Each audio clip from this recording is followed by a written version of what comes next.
Christine, and my channel is Painted Stitches.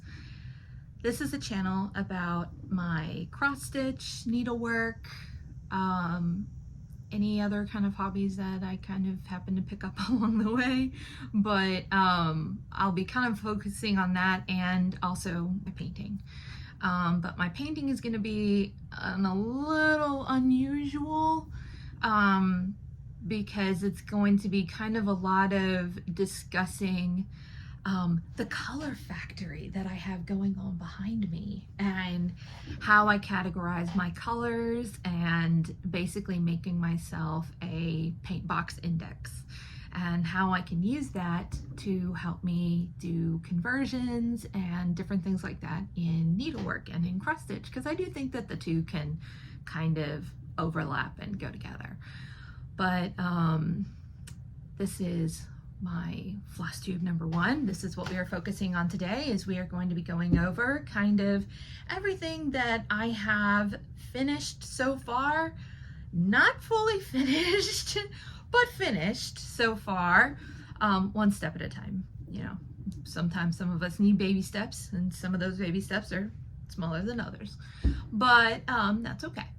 Anyways, and we're going to be looking over my WIP, so it's going to be kind of a overall finish parade and a WIP parade as well. And then finally we'll finish up and we'll go into plans. So today we are shooting in my art studio.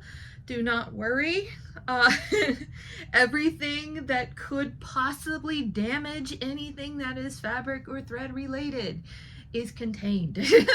So I don't leave any of that stuff out because it's just not safe. And also there is carpet in this room. So one day, the dream goal is to one day convert the garage, and which will have a concrete floor, and I won't have to worry about getting it dirty. It's gonna be beautiful. Oh, I have it written out, I have it drawn several times in my head and then on paper, and it's gonna be gorgeous. I'm just thankful for this space. Right now, I am so thankful for this space because it took forever for us to get to this space. Let's get going on this. And forgive me if my eyes are kind of going all over the place, but I don't know how anybody films this, because I swear the hardest part of this was trying to figure out where in the world do you look?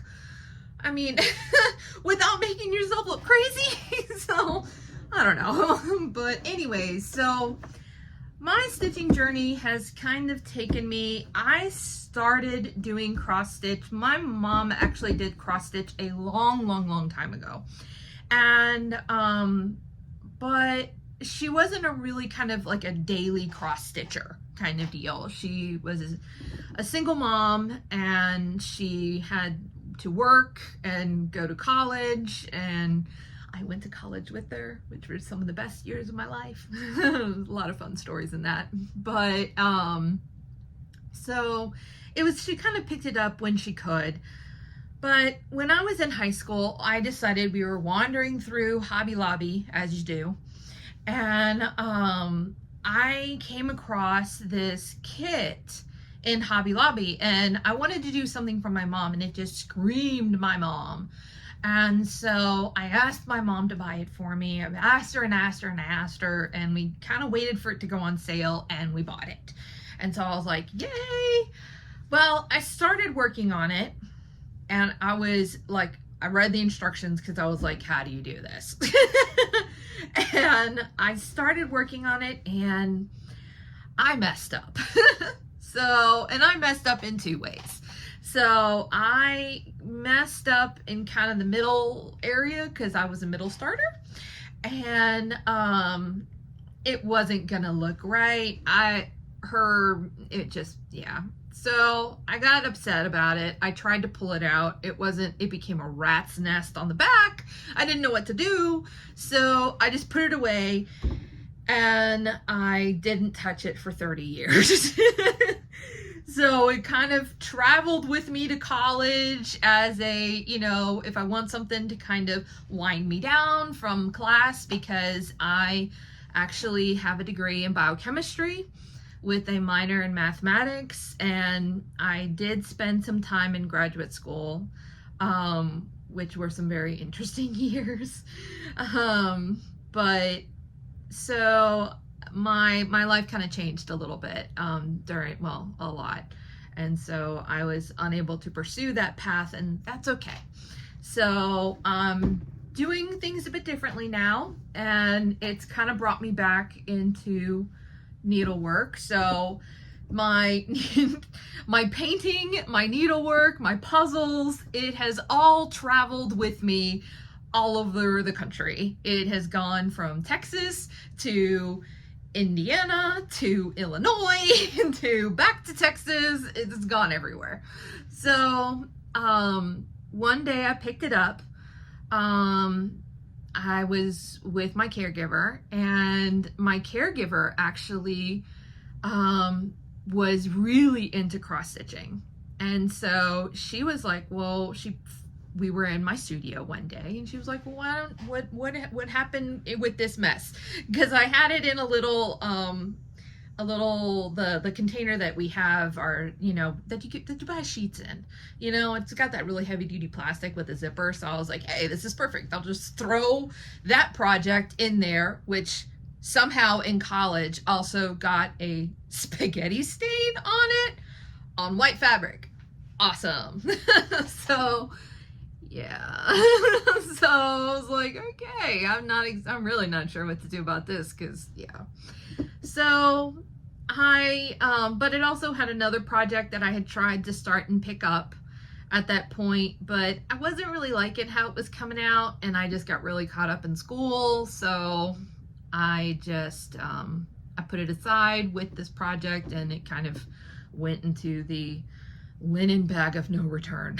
So my caregiver brought it up because I was unable to go into my studio and paint, and that was really bumming me out, because I'm a very creative person. There's things that I want to do. I'm coming up with drawings and different things in my head all the time, playing with colors in my head all the time. I love colors. So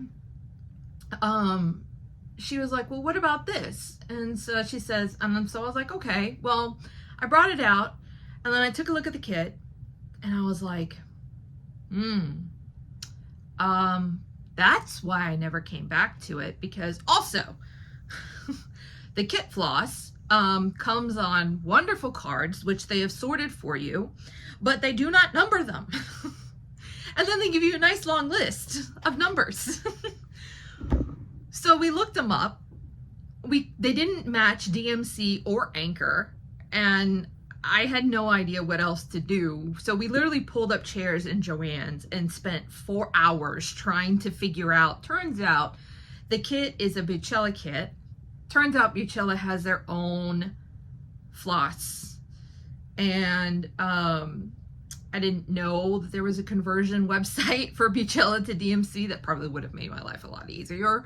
But there you go. So we figured out what kind of would go places, and I just ran with it. So I also went ahead and changed out the fabric, because there was no way I was using spaghetti stains fabric. And I started working on it, and I could not put it down. I love it. So I finished it, and I was able to give it to my mother as a little bit of a late Christmas gift. But, still in December. Counts. But this is Buchella's Mother and Child. I have no idea what count this is on, because I just saw that the fabric kind of reminded me, I know it's a DMC fabric, I just got it at Joann's, but it reminded me of linen. And that's like kind of just like raw linen that you would use for painting. And that is the kind of look that I wanted for this piece.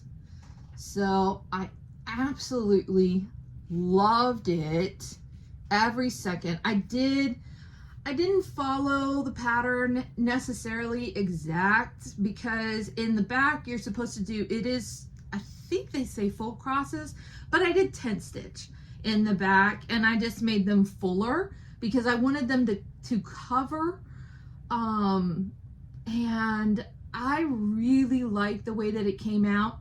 Now, they did run out of, they apparently, I think they accidentally gave me too much of a different color floss and not enough of this color, because this color runs from like here all the way, and then it's got like splotches like all the way over here, excuse my reach.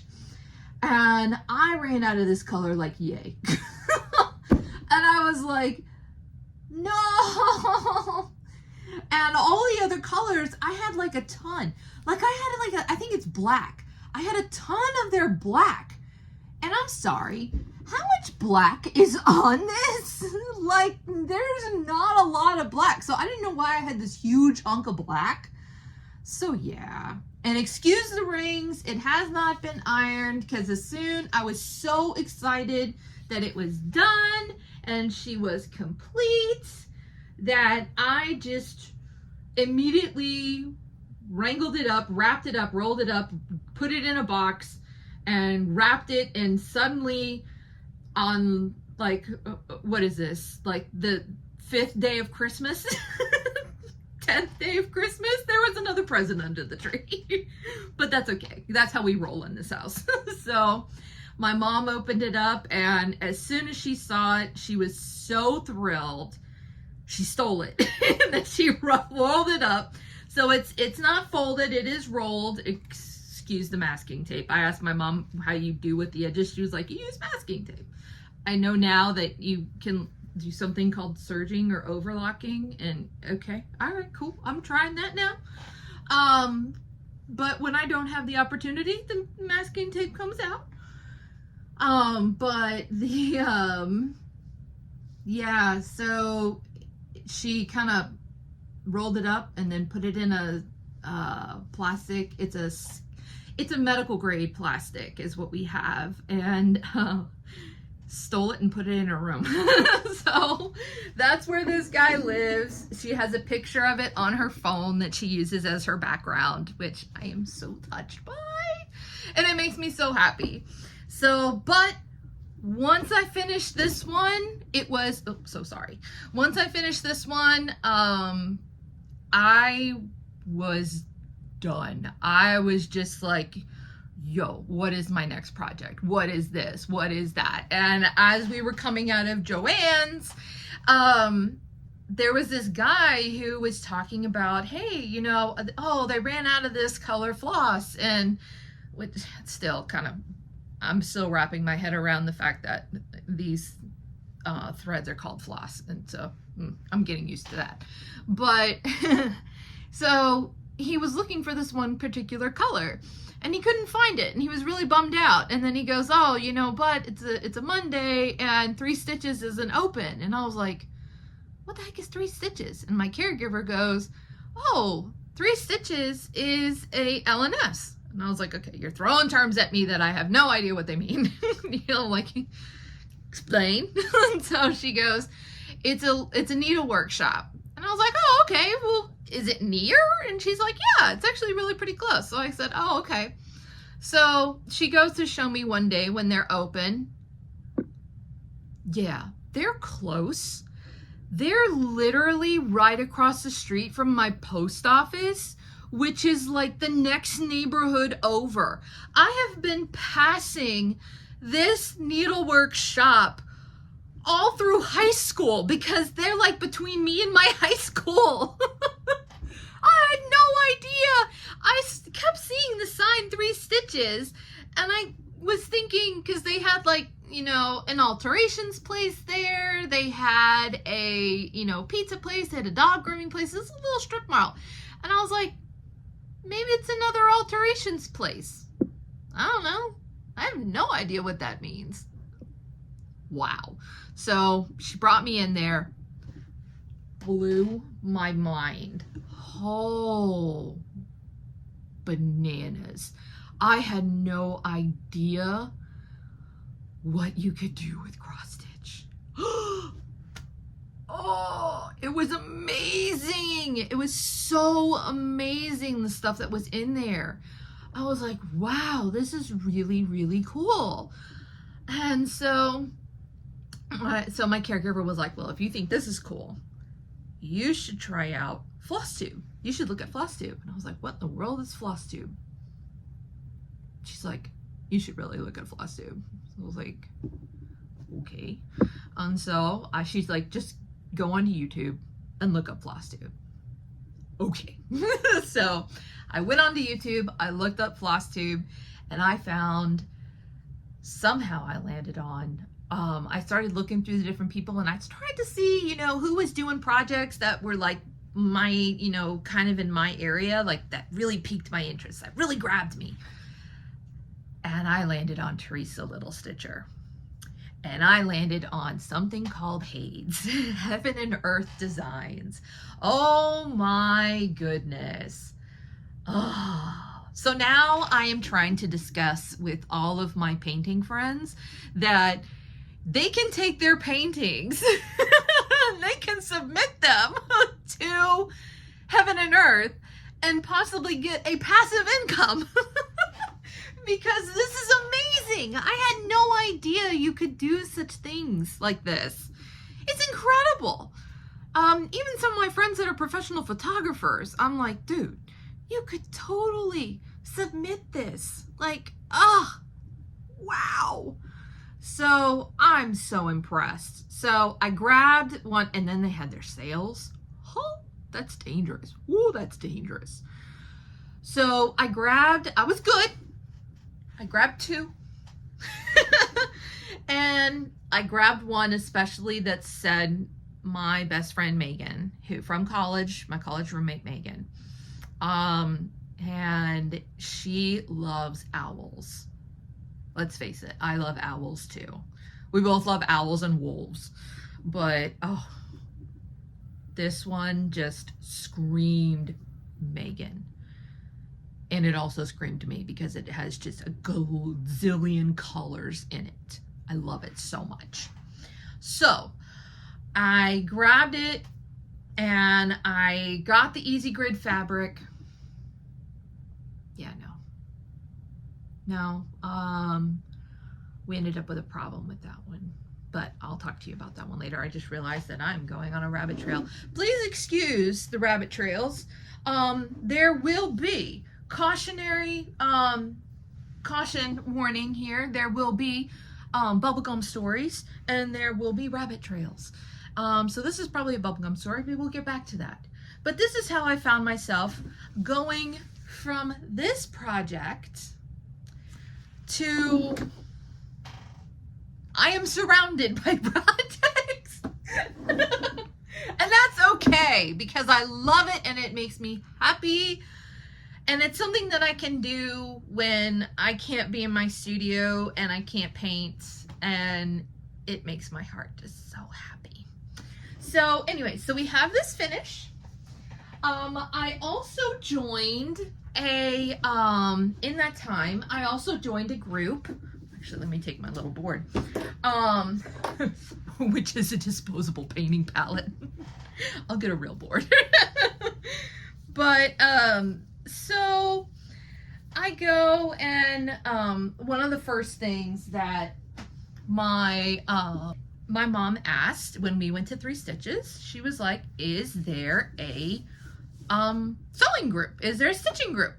And the lady at 3 Stitches was like, yes, matter of fact, we do have a stitching group. They're the Saturday Stitchers. And so my mom was like, oh, perfect. What time are they? Because time is a really big thing for me. My schedule is very wonky. So the fact that we get to film during the day is fantastic. It's a rarity. Because my schedule with my infusions is, I get up at noon, which most people are like, oh my God, you get to sleep until noon. No, not really. I don't get to sleep until noon. But I don't get to go to bed until like 3 a.m. So Night stitcher here, mostly. I get a lot of stitching done in the night and wee morning. So I may end up doing some videos at night. We'll see how that goes, but I just love the light in here. So during the day, and excuse the wrinkles on this one as well. But so when I joined the Saturday Stitchers group, we immediately hit it off because we all like very similar projects. They introduced me to a bunch of different people. They introduced me to Mirabilia and to Bella Filipina and different people, other Div Chatelaines, different things like that. Oh my goodness. And they also told me, they said, hey, well, there is a Mermaids, Bella Filipina is just going to be starting a Mermaids of the Season sale. Do you want to join? And join, we're all going to do it. And I was like, I have no idea what a sale is, but sure, I'll do it. And so they explained to me, it was a stitch along. And I said, okay. So I went and I got all the flosses, all the beads, and everything that I needed. I changed out the ones that I wanted to change out with, because some of the Krynics, I love color so much, so I wanted the color to be a little bit more saturated. So, and I found that in some of the treasure braids. So I would sub out those colors, but I decided I wasn't going to use the called for fabric. No, so what I'm going to do is I am actually taking each and every piece and I custom picked their fabrics, and then I'm going to do, you know how in like Hobby Lobby, Michaels and stuff like that, they have like the frames that are like, this one's connected here, this one's connected here, and they're kind of staggered and stuff like that. I'm going to do that with this one. So, but I want the fabrics to match the seasons. So I have finished Spring Mermaid. Here she is. And I changed her hair color. Now I changed her hair color. So the other thing that I decided to do is I decided that I was going to do each one of these to represent the women in my family. So this one, Spring, represents my grandmother, my abuela. And my family is actually from Chile, my mother's side of the family. My mom is first generation American. And my abuela has jet black hair to where it's almost blue. It's so black. I mean, she has the most gorgeous color hair. So that's what I did for this one. Now, the one thing that I wish I would have done, which you kind of can't see it on here, which makes me happy, is I wish I would have done the hair 3 strands instead of 2. Now, I did try the skin. I did do 1/1.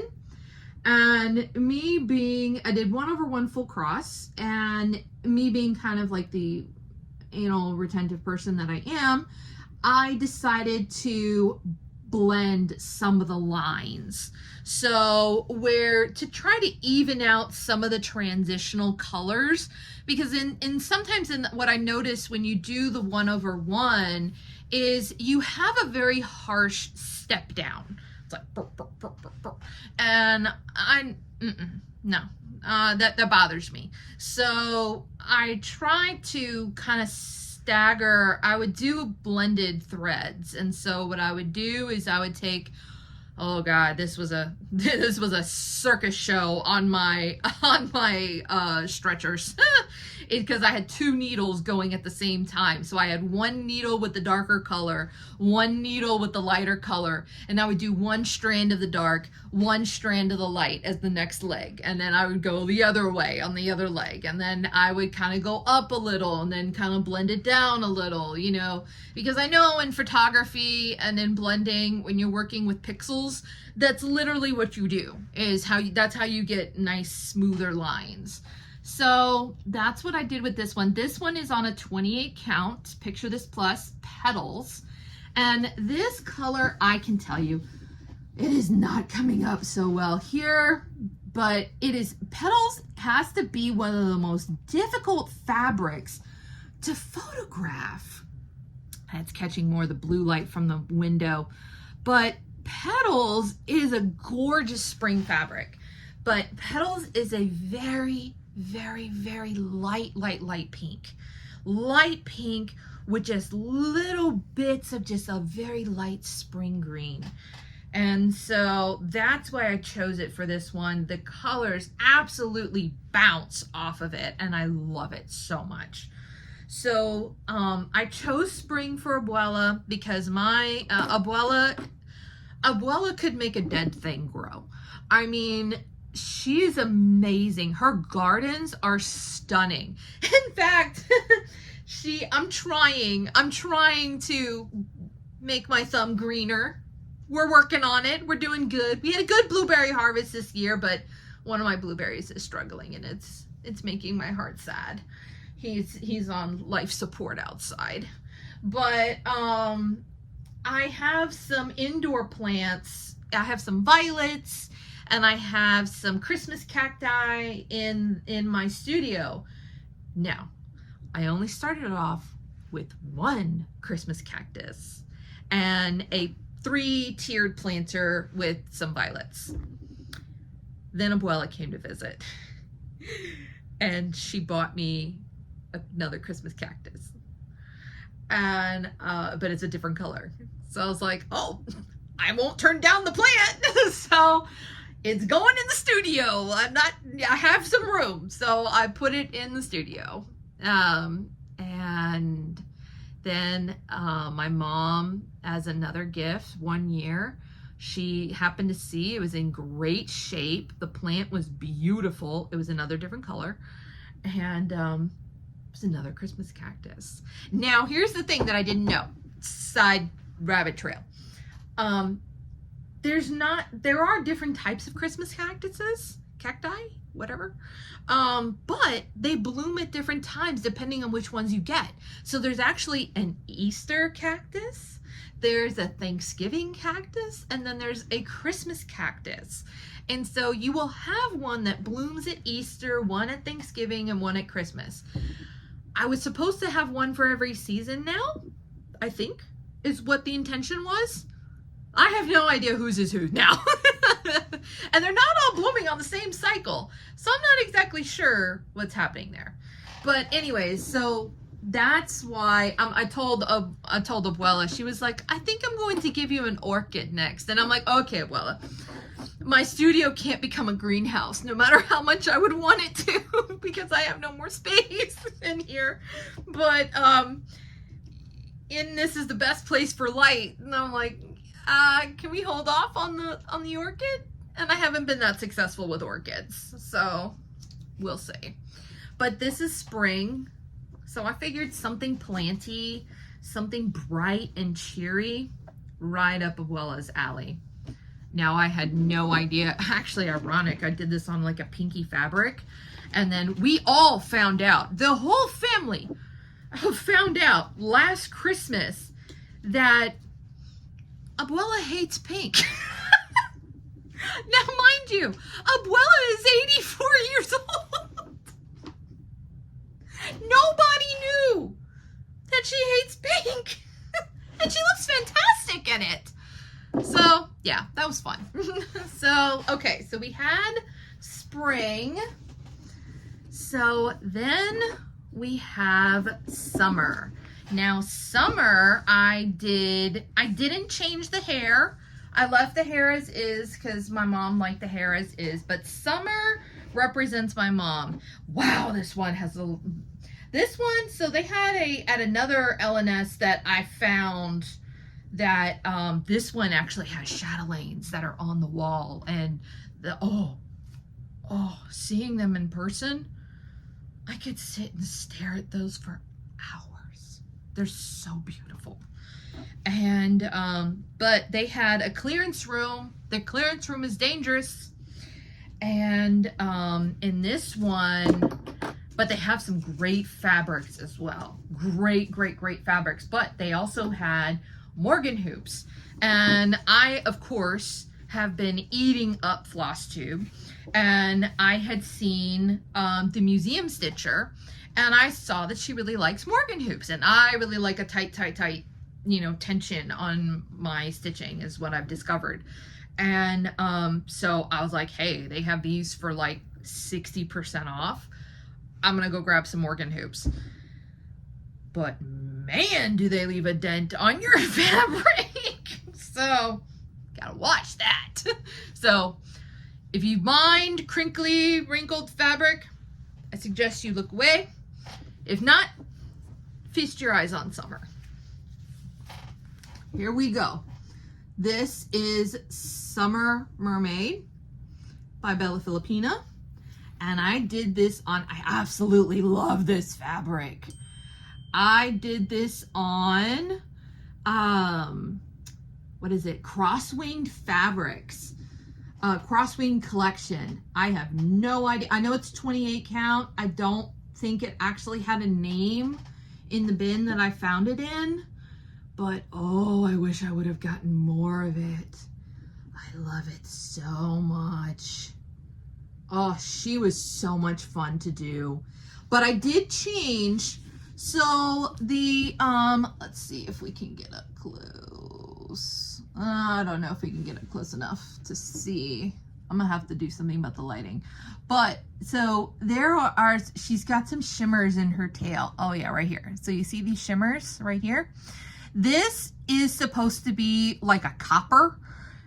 And it's like a brassy copper. And I didn't think that that necessarily went together with all of this. I think it kind of broke apart. It was very dark.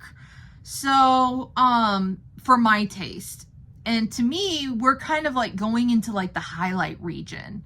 So I changed this out for a rainbow gallery, and it's actually a very, very light pink. But then when we got to the tail, I kind of sprinkled it in with a very, very, very light coral. So we've got two different color shimmers going on in here. And I will see if I can fix the lighting at some point to get it better in here. But oh my goodness, this is so much fun. But one thing I have discovered in doing these, I hate doing these borders. Absolutely, 100%. This is like torture. This is fun. This is torture. Oh my stars. And I suck at remembering, like, counting. Like when I'm doing this, like I have to leave like little pins every 10 because I'm like, where am I? Now I have trouble with my memory to begin with. So this is like, yoy, this is not cool. So, but I absolutely love this piece. However, I'm a slow stitcher, very slow stitcher apparently. But that's okay, that's fine. So what I decided to do is I went ahead and put this away because I then by the time I finished this, it was Christmas and I wanted to do Christmas stitching. So I put everything aside. There was some drama with getting the, where did that go? There was some drama with getting the fabric together for autumn. So this is what everything is going to look like. So I have autumn and I have winter left to do. Autumn I'm going to do as myself. And I usually like to dye my hair like a really dark, kind of like a fun red, like a reddish purple is what I like to dye my hair, and I'll get like bright red streaks in it and stuff like that. I get really fun with my hair when I can. And so that's how I'm going to change her hair for that, and I'm going to change the skin color. But I also wanted to change her skin color. I love these designs. Nothing, I mean, there is a lot of work. There is a lot of thinking that goes into these. I mean, for sure. I am just not a fan of the skin tone on this one. I think there are, me personally as an artist, it really makes me want to throw some lotion on her. like I know you've got a richer skin tone in there. Like, I mean, you're looking a little ashy. So, nah. So I want to change her skin tone, is what I'm going to do. But I'm mostly in autumn. I'm a fall bug. And now granted, I love summer. Summer just doesn't love me. That's okay. And then winter, I'm going to do as, it's going to be a hair color that represents my aunts, because a lot of my aunts are blonde and stuff like that. We have a lot of blonde or strawberry blondes that run in our family. So we pretty much have like almost every color of hair possible in our family. And it's not like, you know, oh, several cousins removed. No. It's all in like my mom and her 3 sisters. It's amazing. So anyways, but so the fabric, for this fall, that's actually going to fall into kind of like a little bit of plans. It took me forever to get the fabric that I want for this for autumn, but I'm going to do her on, it is a 28 count, picture this plus Velt. And I think this is just absolutely going to be gorgeous. I've done a floss toss, the yellows and the reds and the purples and the browns, they just scream off of here. And I love it. It totally says fall. It's got some like kind of like muddy greens and some peachy, like some peachy tans with some regular sand tans. Oh my gosh, I love it. So I put this sal on pause so that I could get into Christmas stitching. And so I will pick that back up come next month probably and start that. And I didn't take this one out of the bag, excuse me. So, but for winter, now winter is the Blue Mermaid. I really had a hard time picking something for her, but I wanted something sparkly because, you know, icicles in winter, you know, snowflakes, all that screams sparkly stuff for me.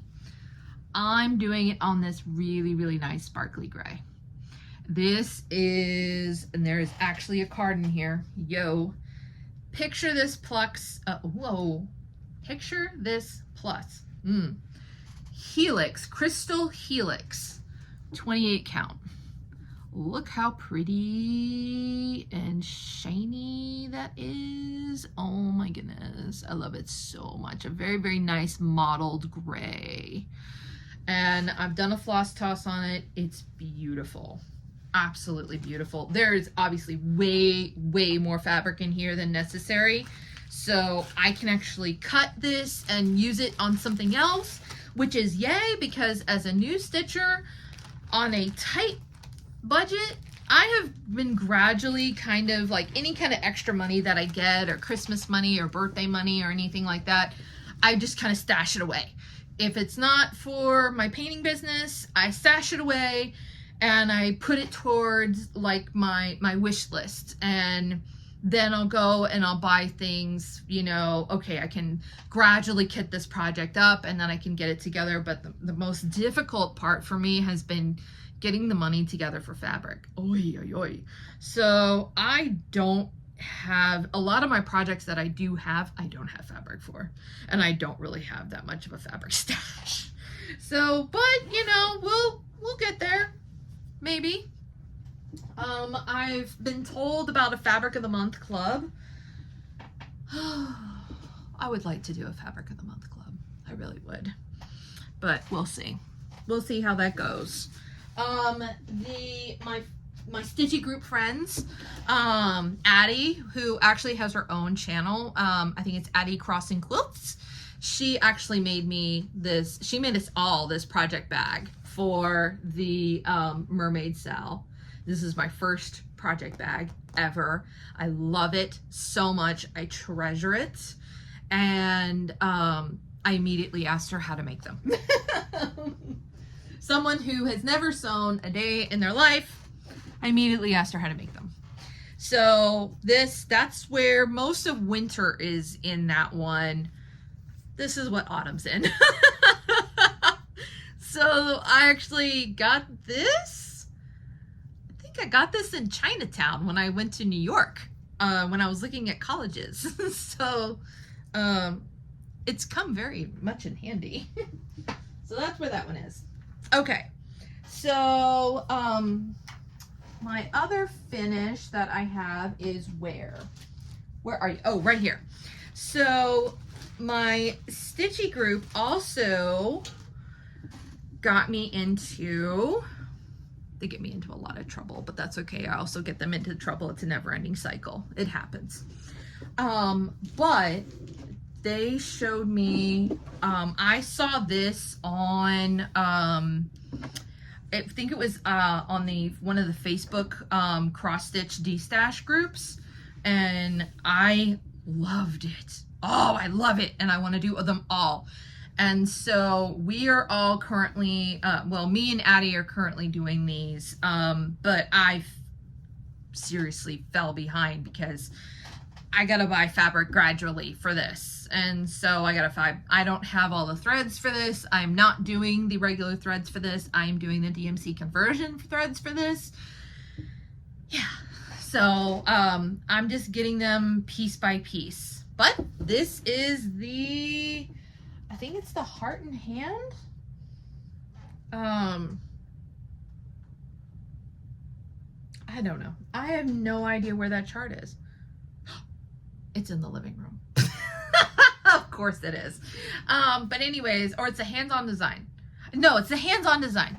The hands-on design, the year, it's not the most current one. It's the one before that. But I think it's like a year in celebration.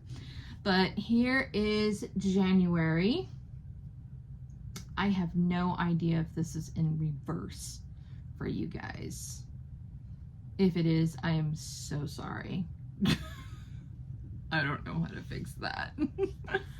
We'll see. But yeah, there's January. I love it. I did this on, I think this is 32 count raw natural silver is what this is on. So I finished January. Sorry, I moved you. And then I did not finish it in January. I finished it in March. So me, being the kind of person that I am, immediately went to March. So I went and then I finished March. And I just think these are so cute.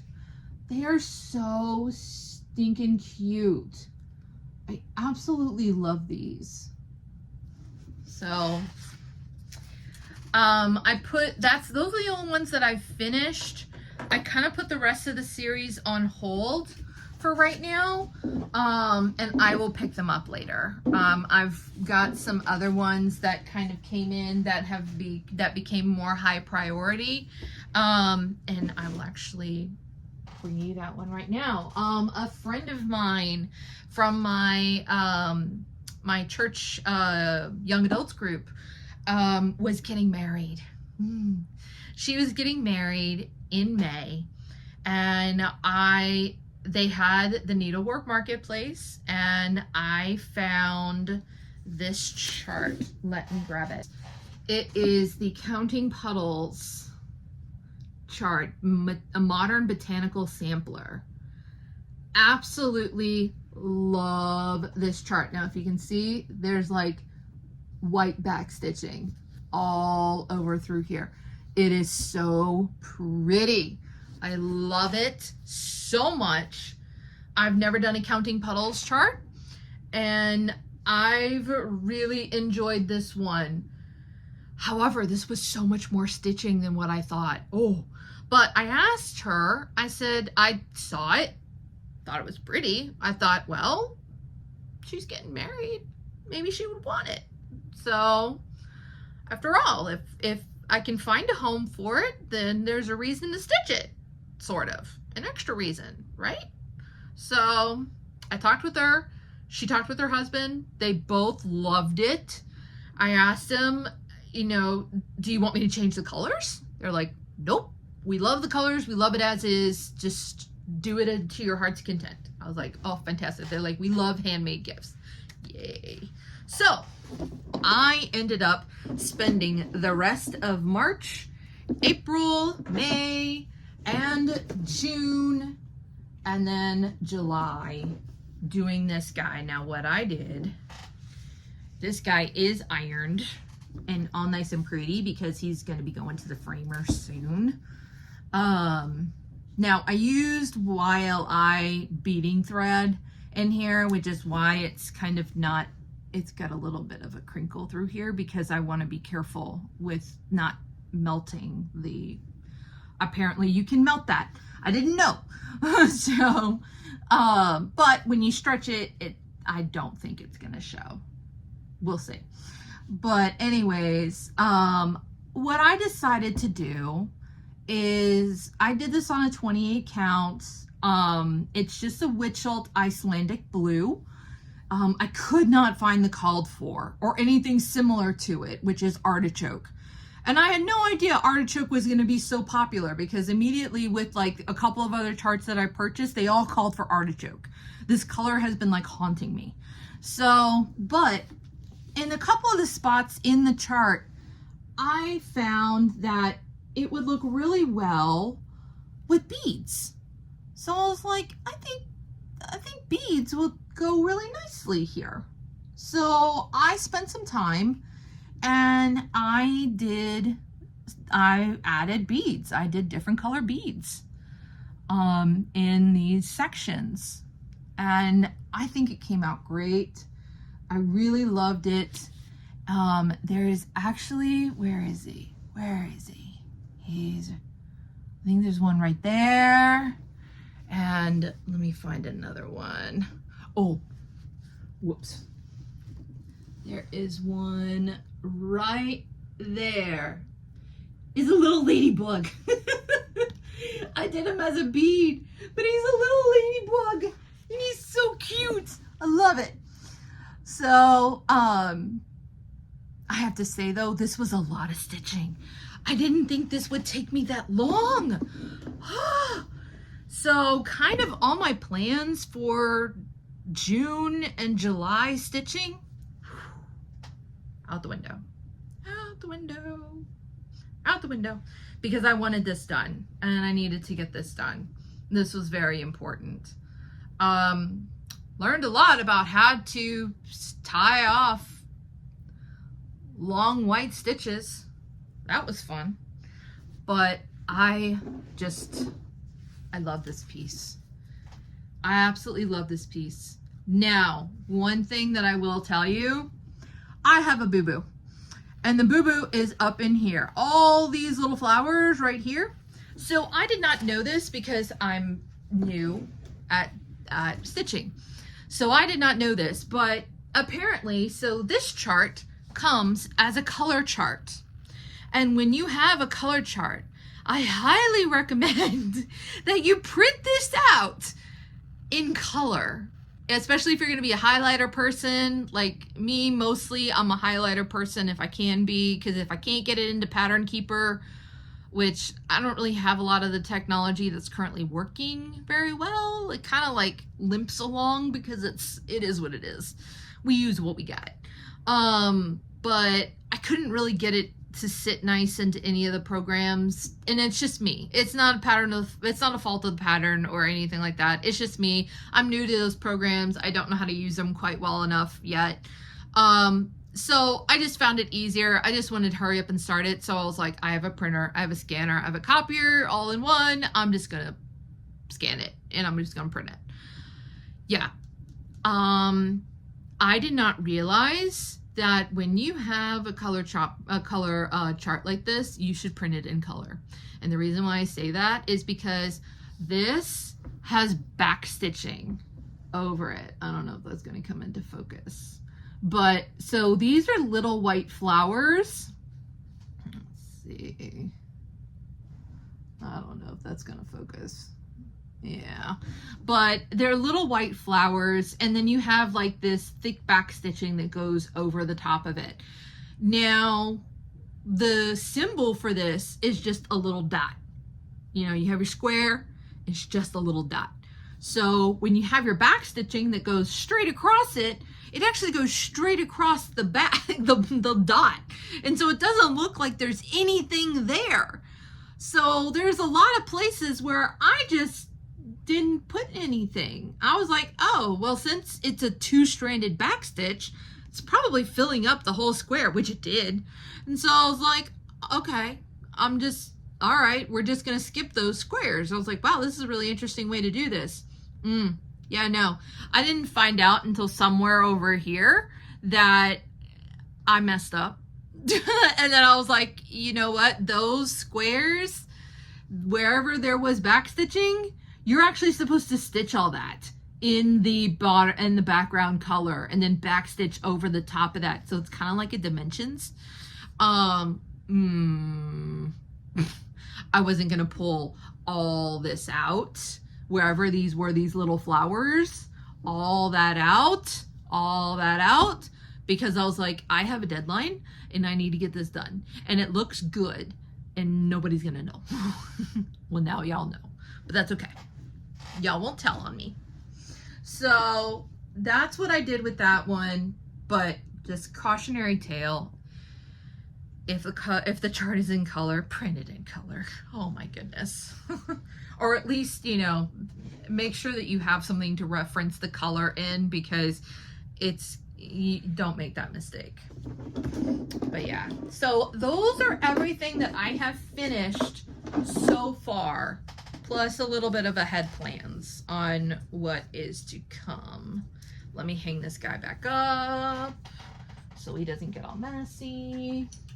Okay, now, some of the things that I am currently working on, I don't have a picture for this one, so my Hade. My Hade is what I first started.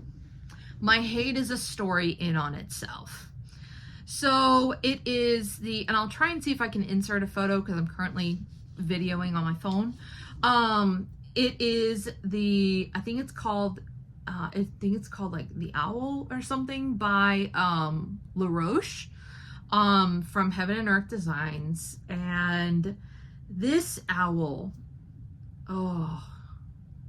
has been a journey. So I started it on 28 count. I tried some of the different counts to see how I would like it. Did some test stitching. I liked the 28 count. I was doing 2 strands over 1 tent. And I actually hit a block of confetti because I'm doing max colors. I like the way that model looked a lot. I hit a block of confetti really kind of early on, and like within a 10 by 10 block, there were at least 6 or 7 little ninja stitches. Like literally they only occurred in that block once the entire page. I don't know, I think there's more somewhere else in the pattern, but yeah. And it kept doing that randomly in this one section to where it created a ridge. And I do have photos of that ridge, which I'll see if I can put in. But it created a ridge, and it's not, I don't care what the back looks like because nobody's going to be staring at the back. It's going to be framed. However, you could see the ridge on the front. And then you could see, like, because it's an owl, so it's got like a winged look. And so you could start seeing the pockets of the dark because the lighter colors were popping up and the darks were going down into the fabric. And so it was looking very lumpy dumpy, kind of like the Smoky Mountains. And I was like, this is not good. I don't like this. It's bothering me. So I actually got almost 1% on this thing it was a lot of stitches. I ripped it all out. So I ripped it all out. I did some test stitching on 25 count and on 20 count because the suggestion was to go larger. I liked it on the 20 count. However, I do enjoy stitching on 20 count. However, in order to get the coverage that I wanted, I couldn't do tent. So unless I used like a lot of floss, so it needed to be full cross, definitely. And I did not like necessarily the look of the full cross, because I kind of like when you do the 10 stitch, it kind of gives it a, it goes with like the bird-like theme. It kind of looks almost like feathery, like a feathery sheen on the top of it. Now that just may be me, but that's what I see. So, so I decided to do 25 count.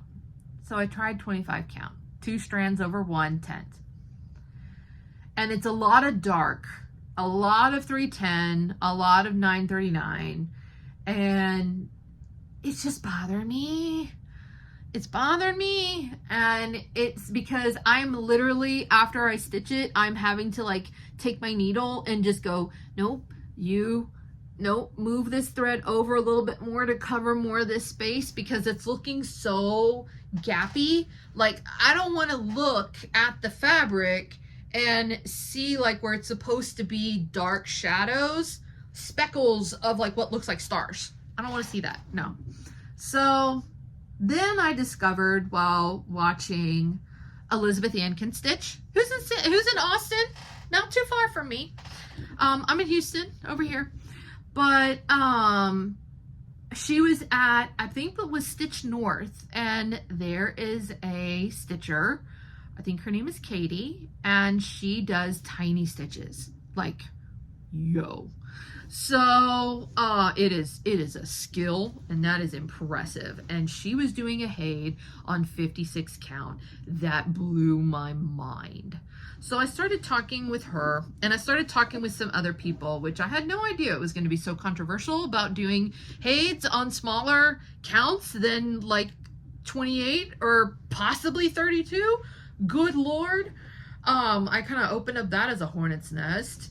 But so it kind of came to mind that you could, and then also Stitching Mommy does Haids on 40 count. So I got some 40 count, and I decided to see how it would look. And I am liking it. I'm liking it a lot. So I'm restarting it again. Here we go. Number 3. So, but I have to grid it. So I'm starting with gridding it. Please excuse the crazy grid monofilament. But this is where we have gotten to with this owl stitch. And I think the coverage is so much better. It is 1 strand over 1. Now, we have not gotten to this absolutely crazy confetti pattern, which is going to happen probably somewhere right around here, which creates that ridge. Now, Stitchin' Mommy has given me a couple of pointers as to what to do to try to minimize that. And I'm going to take that into consideration. Now, she did say, to be fair, she did say, go on a larger count. I would probably like the 25 count if I did it full cross. But I don't want to do it full cross. I like that look. And plus, it's going to take forever. I mean, it's already taken forever, so I guess it's a moot point. But, anyways, so, but I'm really liking this. I am making some progress on it. I just need to finish doing the grid on it. So, we have the owl, Megan's owl. Next that I have been working on is I absolutely found out that I love Rosewood Manor. Sorry, I'm looking in the wrong spot. I love Rosewood Manor. And I found this pattern. I really, the one that I found from this series that I want the most is Autumn Quaker. I want autumn Quaker the most, but that's okay. I like summer Quaker too. And whatever I can get my hands on, I will be happy with. So I got this pattern at my LNS. It's the only one that they had, which is fine. And then somebody was actually selling the kit and in a D-stash, and it was reasonably priced. So I saved up, took me about 3 months to save up for it. And I paid her, and she had the original called for fabric, which is Picture This plus truffle.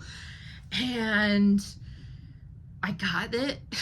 This one's had a bit of a journey too. My life has a lot of journeys. That's okay. So when I got it, I didn't know this could happen. I opened it up. I was so excited. I went to throw it on the Q-snap, and there was like, it legit looked like cotton candy on top of the fabric. Like I could literally pull off sheets of lint, and it was everywhere. Like I couldn't do any stitches without going through and pulling out more and more lint. And it was making the surface really fuzzy. And it was making it like, it was getting all over the floss, and it was making it really weird. And I was like, okay. So I started reaching out. By that point, I had gotten in touch with some other people in the FlossTube community. I know Fiber Arts Amy dyes, she knows a lot about fabric. She has her own fabric company, Oak Crown Studios. So I messaged her and was like, hey, do you know what is happening here? Because I messaged the seller, and the seller was like, can you show me pictures? I have no idea. I've never heard of such a thing happening. I talked with my LNS. My LNS was like, I had never heard of anything like that happening. I have no idea what I have no idea. So I talked to Fiber Arts Amy, and I was like, is this safe to stitch on? Like, is it degrading? Like, what is happening? And she's like, no, sometimes that happens. Picture This Plus especially is kind of known for being a little linty. So I was like, oh, okay, well, but the seller was so very kind, and she was like, look, if you can find the fabric, I'll try to find the fabric, but if you can find the fabric, let me know, and go ahead and get it, and I'll reimburse you, whatever. If I find the fabric, then we can just do a trade. I was like, oh, okay, great. Yeah, truffle is discontinued. Of course, it would be. So I did have some 40 count quartz, which is what they're currently subbing out for this color. I don't like it with this. Truffle it's just a different kind of pink. It's a much more, I like it better. I just like it better. It's got a different tone than quartz does. Quartz is more kind of antique-y looking to me, and no. So she was able to find it. She was able to find a big piece of it, and she cut me what it is that I needed. She sent it to me, and I sent her the other piece back. And so I was able to start it, but I was able to start it late. So this is where we're at on this guy. This little itty bitty section at this top corner. And this is my first time working with the Valdani threads. This has been interesting because I'm not used to, like, I'm not a bobbin person. I'm a floss drop person. So I always pre-cut my threads. So first I was like, okay, these are all on spools. How long of a thread do I need? And so I've cut some threads too short. And then I've cut some threads way too long. So I don't know how I'm going to go forward with this, but oh, I love it. I love the juicy colors in this. Oh, it's so pretty. Oh, frog, excuse me. But I am really, really, really enjoying this one. And man, this fabric is coming out washed out. Lord. Okay, let's see. Let's see if we can get this fabric to show up right, because it is really, really pretty pink. Nope. Wow. I have no idea. So if you think of this fabric, it's kind of like what I would call like a dusty rose is what I would think of this as. And it is just so beautiful. Oh, I love it. So I do have, I'll probably post, I'll see if I can post a better picture of it on my Instagram. My Instagram is paintedstitches311. And I have been horrible about posting pictures on my Instagram. I've done so much more than what is on my Instagram, and I'm just like, because normally when I'm done stitching, it's at night, and then I'm trying to take pictures at night, and without my like professional photography setup, the lights just, it's not, the colors are not going to come out right. I spent a long time trying to like fix the colors, and then I go during the day, and then I stitch what I can during the day, and then I forget. So the cycle goes on. But that is Summer Quaker. That one does not have a bag. That one is in a absolutely fantastic. So a lot of these won't. They're in some sort of containment. But it is what it is. So we have, let's see, who we're going to go with next. We'll go with this one next. This next one is going to be a project. It's a big project, and I'm really excited for it. So it's taken me a while to get everything together for it, but, So this is Bella Filipina, and this is Pearl of the Orient. Absolutely love her. Trying to get her without the glare. Now I did, the photo is messed up because it is in this protective covering, and when I initially got it, I got so excited, I pulled it open, and then I was like, I'm the kind of person where I'm like, I'm gonna put it right back in, and yeah, I went to go put it right back in, and the way that it was, and it has the tape facing the photo, and it got stuck to the photo. So there's the actual residual of it, and it broke my heart. I was like, no, oh, it made me so sad. So I'm not going to do that anymore. I have photocopied it, and she is just going to forever live in here as is. But so I love Pearl of the Orient. I love her colors. I have all of her threads, but I have none of her beads. I have her treasures. She does have some really, really, really nice treasures, but I have none of her beads. But here's the thing. With this one, we are having some fun with. We're having some creative fun with this one.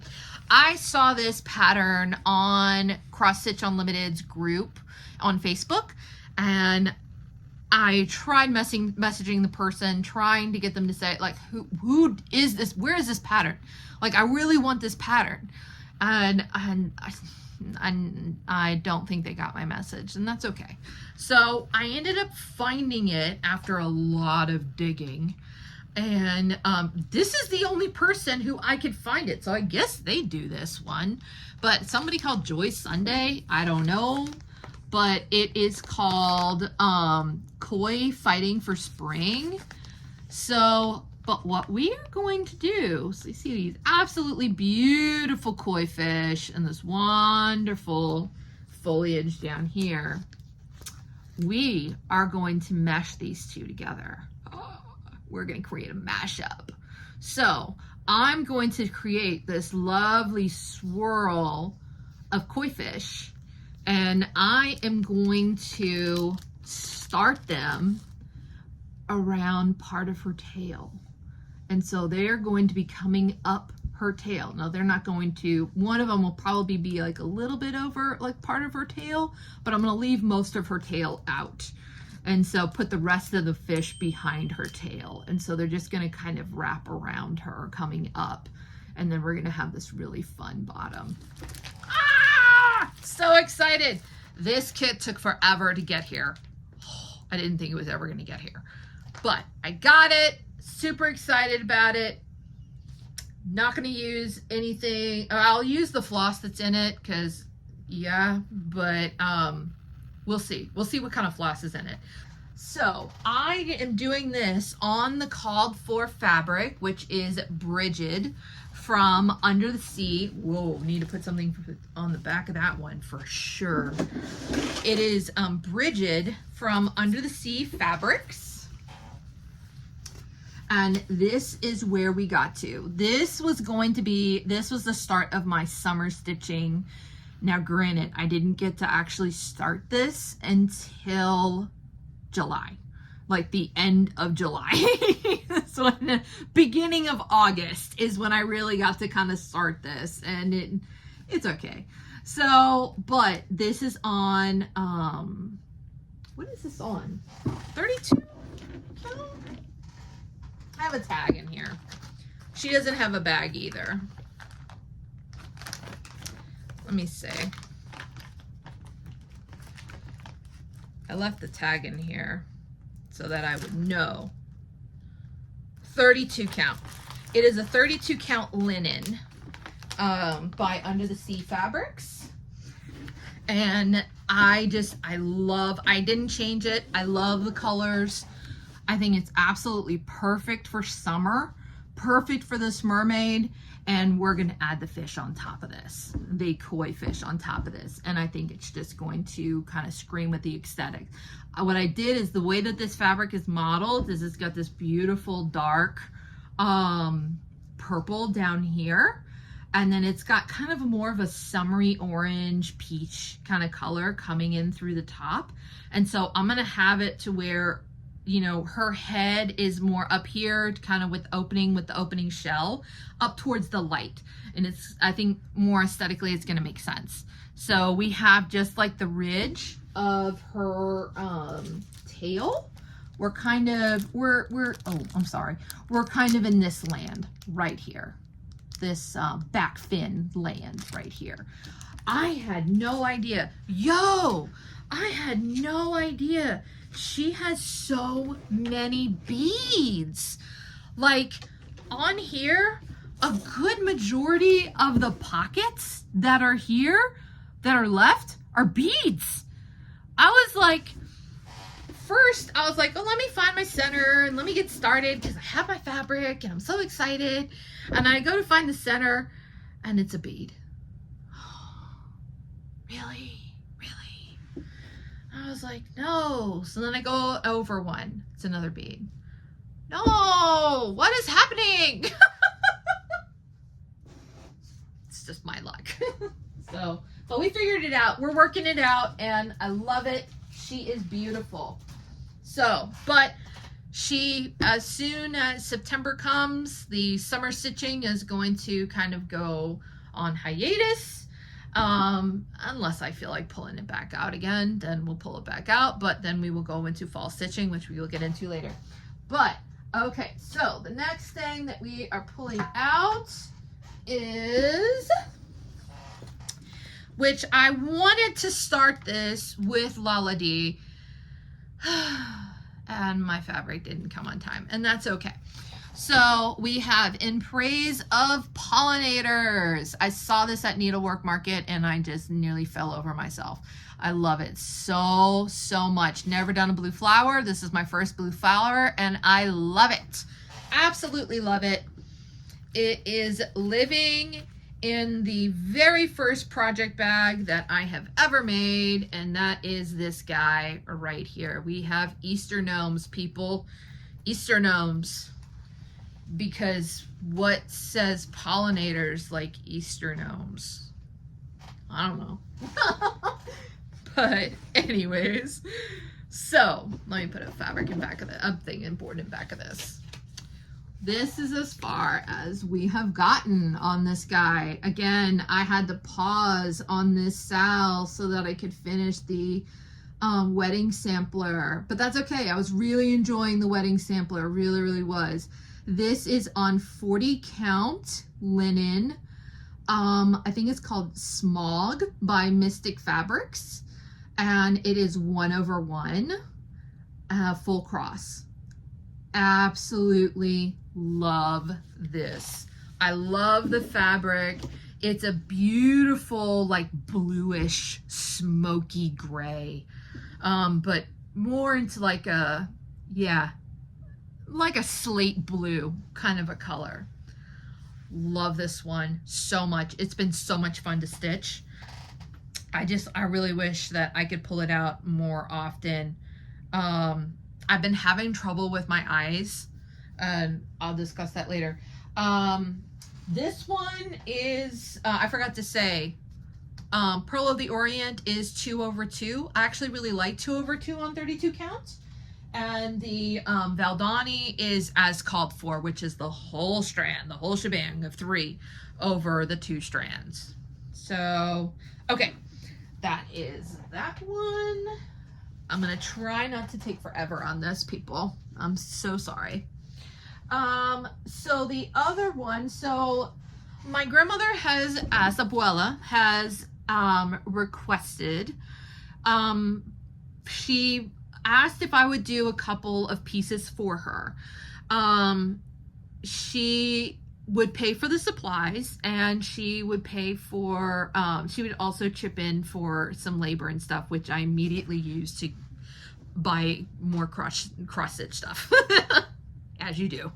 So, but there was one pattern in particular that she got.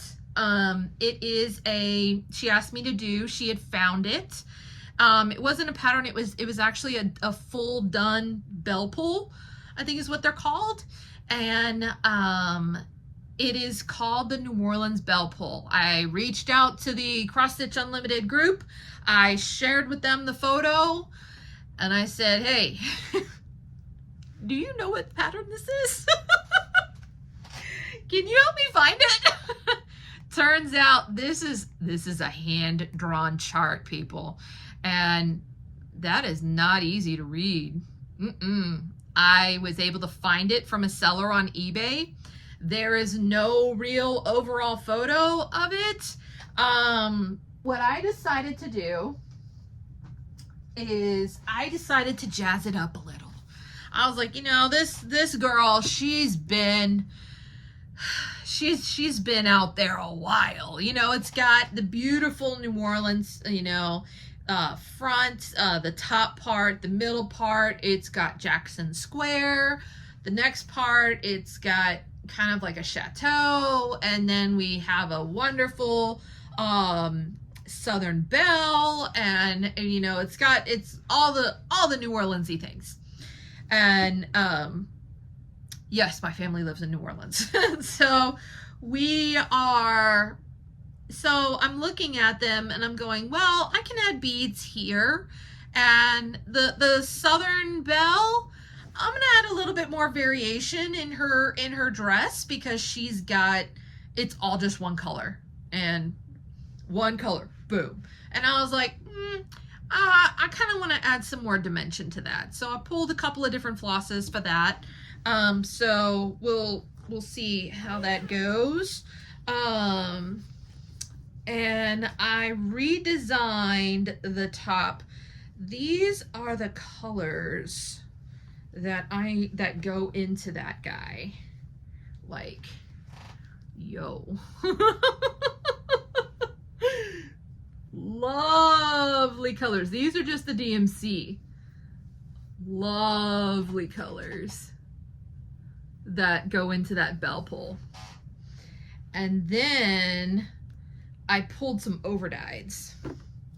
So let me grab the overdyes. I actually grabbed, so the DMC, these are not all new DMC. I actually grabbed someone's stash who they were moving, and they were getting rid of their DMC stash. And so I was able to get some DMC, not the entire set, but a good chunk of, there were some repeats in that one. But I was able to get a good chunk. So these are the overdyes that I am subbing. So the lady's dress, I'm subbing for this. It is a Classic Colorworks color. I have no idea what it is because I just wrote the number. And we've got some greens. This red I'm going to use in the building for like the chateau building. Weeks Dye Work, Pebble, and like Khaki. These are going to be stone. This is a fountain, and this is going to be a stone color. And then here, I'm changing out the greens because it's an old pattern. And the greens, when I went to go look up the greens for DMC versus, and the greens that I'm looking to use are Weeks Dye Works Moss, Bullfrog, and Monkey Grass. And the greens are changed drastically from the time that chart was actually drawn and stitched to now. Oh my gosh, like it's bananas. So, but I'm changing it. This is where this project is living. It's my nice New Orleans bag that I made. And I grabbed some nice Mose silk. My friend, my stitchy friend Addie introduced me to Mose silk, and I grabbed some Mose silk. And what I did is I decided I was going to redo the New Orleans frame. Sorry, I keep shaking you. You're on the table and I keep putting my elbow down. So I decided that I was going to redo the frame that says New Orleans. It's the top banner part. And I wanted it to look more like the French Quarter railings that you see that are more typical New Orleans. So I redesigned it. This was my first step at designing, and I had a lot of fun with it. It's been a lot of fun drawing it. So this is kind of what I'm going for. I didn't do really anything, but that's the whole span. That's kind of what I'm going for. Let me set that over here. And this is as far as I've gotten with this piece. And this is done in the Mose black silk. And I absolutely love this. But, ooh, you need a good eye day to do this. And in each one of these little centers here, I'm putting a bead, a little black petite bead. I'm going to see if I can find a fleur-de-lis charm. Oh, because I'm not sure. I want to do a charm that comes out to like right about here, but I don't want it to. Most of the charms that I've found are too small. They're like, they'll fit like right up in here, but I want it to come down a little bit farther, or they end up being too large and they're like way down here. And I'm like, no. So, and then down here is where we're going to have the fence come down, and then it's going to step down like that. That's actually how the original pattern, this is when you look at the original pattern comes down this far. It goes across this far, so it's the same width. And then at this point, it actually starts to gradually step down and open. And so, and then it has New Orleans in the center. So this is what I'm doing. And I am just having so much fun. There we go. We can see that better. I'm having so much fun doing this. I'm having a bit of a heart attack doing the first side. Oh, that was fun. It was easy peasy, blah, blah, blah. But now I'm doing this side and I'm like, oh my God, make it match. But it's okay. I'm loving it to pieces. I know my grandmother's gonna love it. She wants to have this for my cousin. So, she wants me to do it for my cousin. So this is one that she has commissioned. Another one that I am doing, which was a mistake. It wasn't a mistake. It was I didn't know that Christmas in July was a thing on FlossTube. And so it just so happened that I got all my supplies for the next order that she had asked for me to do in July. And so I was like, well, I'm starting them now, so I have 2 nutcrackers. And so I ended up accidentally stitching Christmas in July. So, which I normally don't do. So, and it's not just with stitching, it's with decorating, it's with everything. So for me, everything goes in their holiday. You You don't do anything Halloween until October 1st. You don't do anything related to Thanksgiving until November 1st. You don't put up the Christmas tree until the day after Thanksgiving, Black Friday. That's when you put up the Christmas tree. And that probably has to do with me. I'm a turkey baby. I'm November 26th. And my birthday, my roommate Megan can commiserate because she's December 20th. And so our birthdays get lumped with Christmas all the time. And so it's like, here, we're just going to do one celebration at Christmas. And it's like, so we never really get to celebrate our birthday on a birthday, it doesn't get to be, because then it's like, oh, well, you can't really celebrate Thanksgiving because sometimes Thanksgiving falls directly on the 26th. So it's like, hey, it's Thanksgiving and your birthday. Cool. So that's probably where that came from. But I broke the rules because Abuela never asked me to do anything for her, really. And so the fact that she asked me if I could do this really meant a lot to me. So, and this was something that I know that I can do. Now, if this was a painting, a painting or a pastel, that would take a while. That would take a lot longer to do. So she picked this out, Stony Creek, and we have Nutcracker Stocking. And this is actually for my oldest cousin. She just recently had her first baby. They are all the way over in Australia.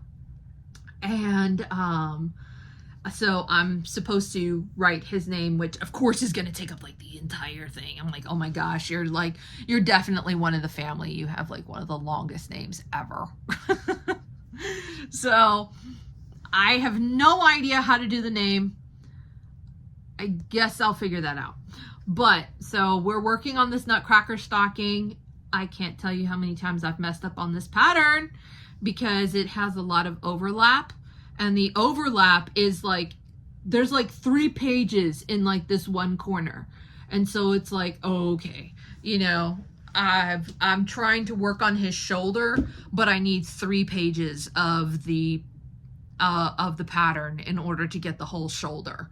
And then, oh wait, is this an overlap here as well? Like, does this stitch count on this page? And oi. So, but other than that, it is a super, super, super fun stitch. Really, really, really fun stitch. I decided to do this on a 14 count Aida. Excuse the hanging thread. Now, one thing you will learn about me is I mostly have hanging threads. Why do I have hanging threads? I have hanging threads because they are like the marker in my brain, like my bookmark, so that I can look at it and I can go, oh, that's where I was. Oh, that's what my thought was. Yeah. So this is where I am on Nutcracker Stocking. And it is 14 count, and it is, I think it's a Charles & Crafts Gold or DMC Gold. No, DMC Gold. And this is the only fabric that I could find that had like a nice, even gold shimmer to it. The rest of them, like I know they have gold Lugana, like Lugana with gold thread in it, but it's literally like zigzaggy, and I want the focus to be on here. I don't want to be looking at a pattern in the background. That's going to drive me nuts, especially when that's that geometric. It's going to drive me crazy. So I got this guy. Now the fun thing with this, so with 14 count, I tried the 2 strands. There's a lot of blended threads in this. I tried the 2 strands. I don't like the coverage of the 2 strands. So I did 3. Now, so all of this is 3 strands. I haven't gotten to the blended threads yet. So I'm going to put together a plan for the blended threads. My plan is that I'm going to pick which one I think needs to be more dominant and do 2 of that one and go from there. Now, what I decided to do, I don't know if we can see in here, but in here, I actually did the 2 strands across, and then I did 1 thread, and I took the needle with the 2 strands on it, and I brought it through the back of the stitches. And so it gives it this ribbed look. And I decided that I'm gonna do that for like all of his armory kind of deals, like his shoulder pads, his little helmet thing here, and this part right here. I think it adds a good deal of texture, and I really like it. So this guy does call for, it's Rainbow Gallery, what is this called? It's absolutely horrific stuff. Glisten Gloss Blending Thread. I'm guessing it's a type of blending filament. It is absolutely horrible to work with. I hate it. And I hate it because it shreds. It shreds to pieces. And so I had to use like really super short strands. You use it in here. And you use 2 of the Glisten Gloss with one of the, with 1 strand of the DMC. And it's supposed to give it like, and it's over here as well, and over here, and it gives it like this nice little shiny texture and like this little shiny look to it. It is actually really pretty. So I understand why it's needed, but it's also all over. It's this whole giant section right here, and it's this whole giant, and I'm like, I'm dreading. I'm like, okay, I don't kind of want to do it. So I'm pretending like it doesn't exist and I'm going to the bow. But my local needle workshop suggested going up in the needle size because I like using a 26, and the 26 was just shredding it to pieces. So I could do like 3 stitches and then that was it. 3 or 4 stitches and then it was done. It was it. That was it. So yeah, you go up a needle size and it works. It worked beautiful. So I could get longer pulls in it. So that's great. You do have Whisper. I do have the Whisper for the beard. So that will be our first time experimenting with that. So that will be fun. I've heard rumors about Whisper thread. We shall see. So that is Nutcracker stocking. Carefully set that aside. And now we have, oh, the big Mamma Jamma. The other Nutcracker. I'm going to be so sick of Nutcrackers. So now we have the other Nutcracker. This guy, which my grandmother asked me to turn into a wine bottle cover. And I was like, I mean, look at how tall this is. She saw it stitched up at Accents and Stitches in Metairie, Louisiana, and she loved it. So she asked me if I could do it. And I said, sure, why not? It looks like it's going to be fun. Yo, I had no idea that, golly, I say that a lot. I had no idea that this guy, so much, first of all, the whole thing is done in number 3 pearl cotton. Like, whoa. Like, what in the world? That is huge. That is so huge. I had to ask when I picked these up. I'm still missing a color, which it has come in. I just have to go pick it up. I'm missing a color and a needlepoint thread. It has come in. I asked him, I was like, how do you deal with this? Like, how do you prepare this? Because I feel like, I mean, the whole thing is twisted. And I feel like, there it is.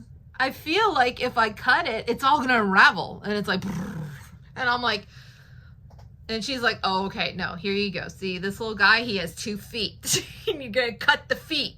And then you can just pull. And I was like, oh, okay, cool. So they each have their individual little bag.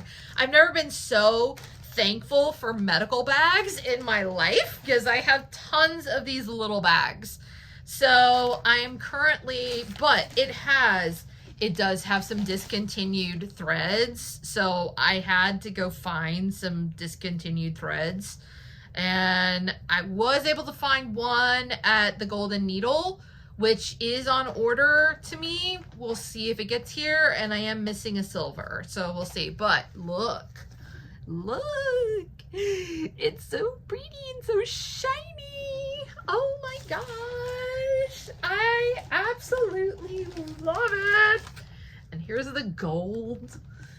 This one has Whisper in it as well, which is, you know, it feels cool to touch. Whoops. But like, oh my gosh, this is how do I pick like what the thread? I don't know.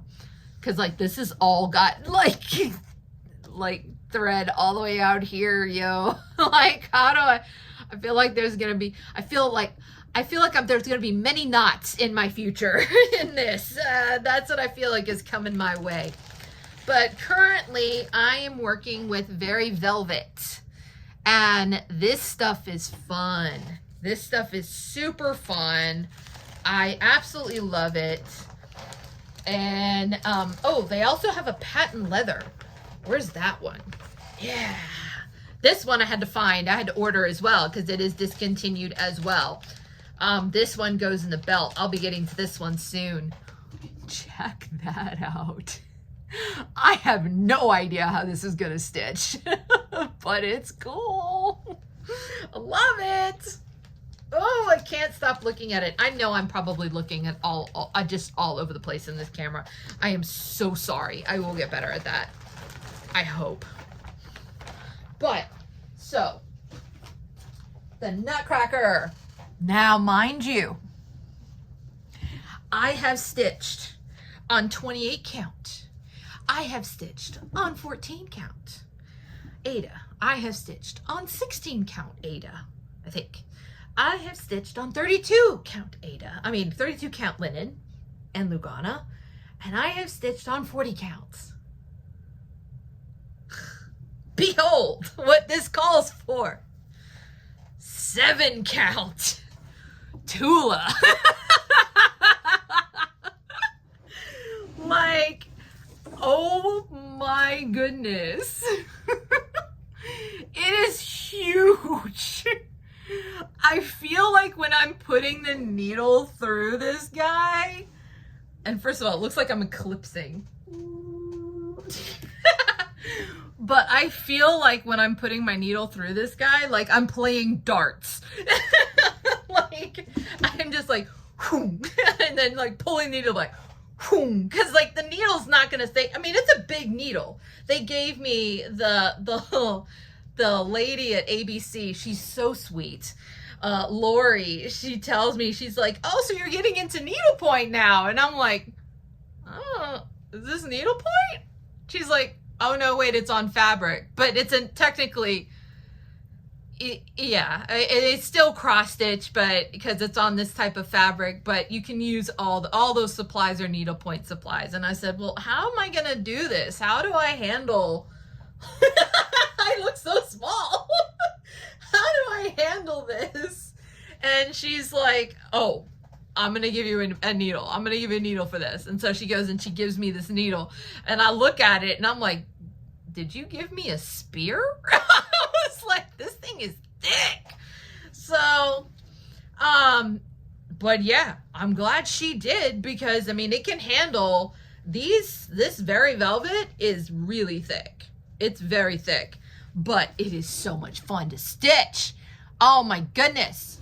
So we are at, where is the pattern? We are down here. That is where we are at. This pattern is by Stitchworks. It was a process to find. Oh my goodness, this was not easy to find because they were out. I called the Accents and Stitches, and they were like, oh, we're sold out of that pattern. And we're actually going to be getting in an order. We're placing an order for more of her patterns and stuff like that, because her stand-ups sell really quickly around here. I'm like, okay, but you can go to her website. Oh, okay. She was in the middle of moving. So took a while. I was like, did she close? Because I was like, it's been like a month. Like, I haven't gotten my, like, a confirmation email. Like, I'm concerned. So, no, it's just she was in the process of moving and I was able to get it. It does come with like these little, it has like a little pocket watch and some beads and this little thread, and there was a little cross at the top, but it has like a little pocket watch, which is super cute.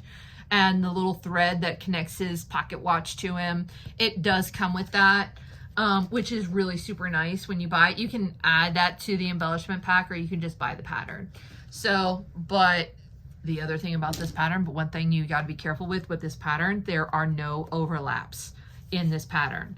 So like when you go to take a look at the pattern, the end of that line is the end of that line. The next page is the next row. So there's no overlap. When you're busy dealing with patterns all day long that are nothing but overlaps, you know, 2 overlaps, 3 overlaps, 1 overlap, everybody seems to do something a little different. And then you get to no overlap. I was like, I feel like I'm doing something wrong. I feel like something's, they threw off my groove. So, okay, so those can be continued to work on throughout the year until they are done, because they are commissioned pieces. Now, this guy, I blame Addie for this. She came to stay with me for a little while because I needed to help her. And let's face it, we did a little retreat while we were there, and it was nice. I've never been on a retreat, but I can only imagine what that was like. And oh, we did some damage. And that was so much fun. So she told me that they were doing a Leap Day sale for Mirabilia. And I was like, oh, well, that's nice, but I don't really have a fabric or a pattern, or I don't really have like threads and stuff to kind of join you on that. So, I mean, you can do it. That's fine. I'll clap from the chair, from the lines. I'll cheer you on all the way.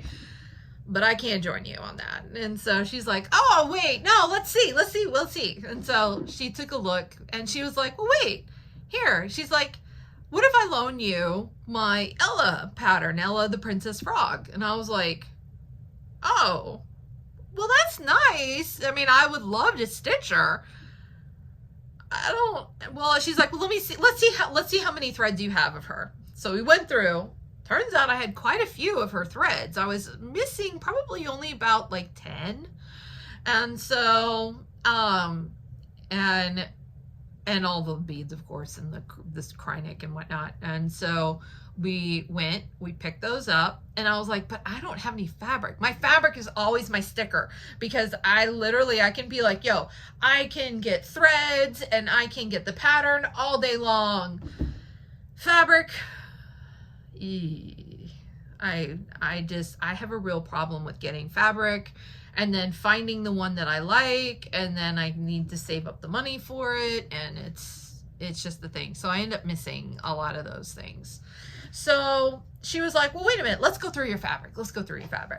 Well, I had recently gone in and I had bought from the UK, Megan Coffee Crafts, one of her fabrics. I had seen it and I loved it so much.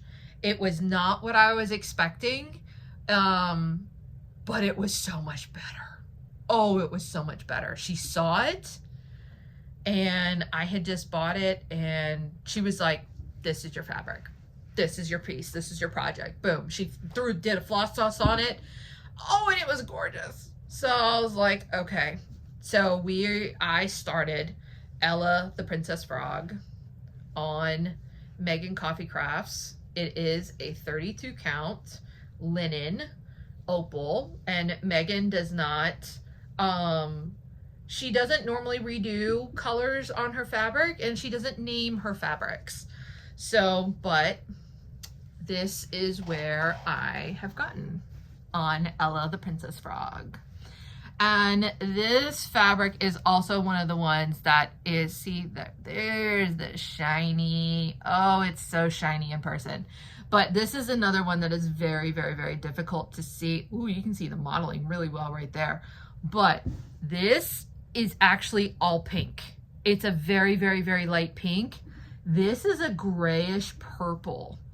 And so it's actually like pinks and grayish purples is what this is on like white fabric. So beautiful. So absolutely beautiful. So I am doing this, and of course, because I am who I am, and she lives in this project bag that I made, that Addie showed me how to make, and I have just gone hog wild on. So what I have decided to do is I'll put up, I don't have a photo of Ella the Princess Frog. I've put the pattern away for safekeeping, so I don't have that photo. I actually have the photo posted on, of the start of this on the Leap Day sale. But this one, I am doing 2/2 full cross, but I'm gonna add a background to Ella, the Princess Frog. And what I'm gonna do, so we have Bella Filipina, Maria McKilling, so sorry if I said that wrong, but what I'm doing, now I like her in general, so if I have the moment, if I have the time and the ability, I will probably stitch her. The flowers are just, oh, love the flowers. But I am using all of these as a base to create a pond. So around Ella, so this is like the bustle of her dress. Like the majority of her dress is going over here. So at her feet, I'm gonna do a little bit of like a greenish kind of like grassy landing for her, just kind of like a suggestion. And then I'm going to do the pond where she's holding this frog. I'm gonna do this, the kind of like the little bit of the ripples with these flowers and where the frog is gonna sit. But over here in the back, I am going to stitch a giant kind of like a viney tree is what I'm gonna do. It's gonna be not a whole tree, it's gonna be just like a partial section, and it's going to come down over the top of her, and it's going to be drapes of what are they called, wisteria. And so they're going to be purples and lilacs wisteria. And I got the idea from my calendar. So my calendar on the month that I was stitching this in had wisteria that was all hanging down, and it was these beautiful lavenders and purples, and I was like, that's what's going in this. So she's gonna have kind of like a grotto is what's I'm going to make around her, and she's gonna be gorgeous. So that is Ella. And oh, my very, very, very first, I happened to come across her chart.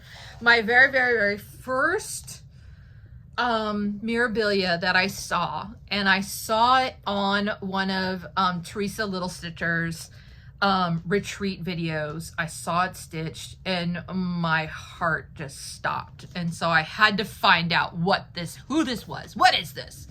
And it is Princess Eliana. Oh, I love Princess Eliana. So Princess Eliana, I gradually got the threads for her. Let me put that back on my needle minder here. My lovely, lovely little needle minder. I don't have many of them, but this one is a little special for me. But I got this fabric. ABC Stitches happen to have this fabric. It is a Pole Stitches fabric.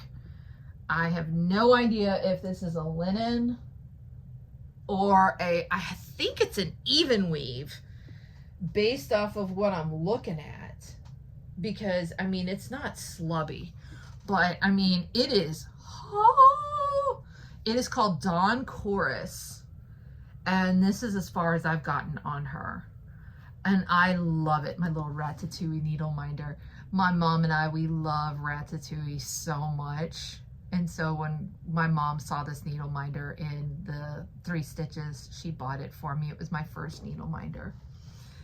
So I need to get more of those as well, but I love that one. It works so well. It holds my needles so well. Such a good needle minder.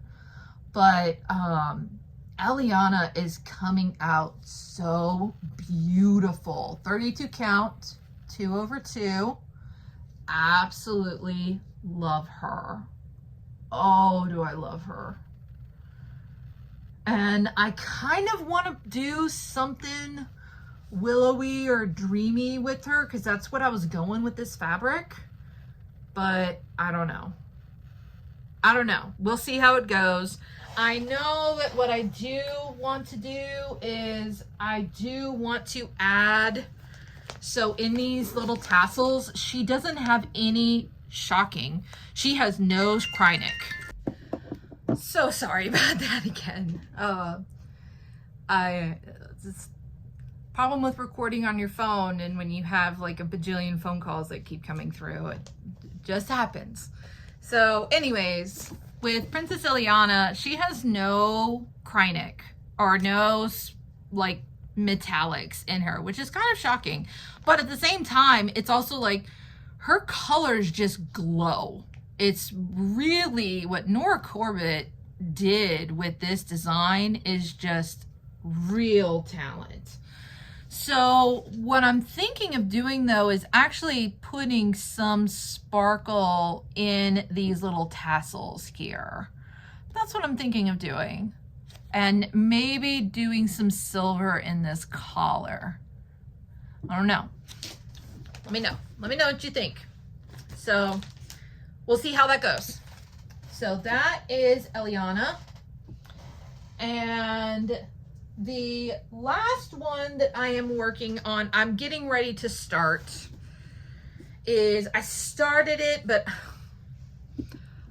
I've only got like 3 stitches in it. So I'm not going to show y'all that. It is, I don't think y'all want to see that. It is Lady of the Flag. And I am doing it on the Primitive Hair Constitution fabric. But I am doing my own conversion. So I know, I've talked with the people at my LNS and they're like, you are nuts. And I was like, I'm sorry. Because like the conversion that I'm doing is intense. And so I actually am I redid the whole thing. I discovered Max Stitch, but I'm using the demo version.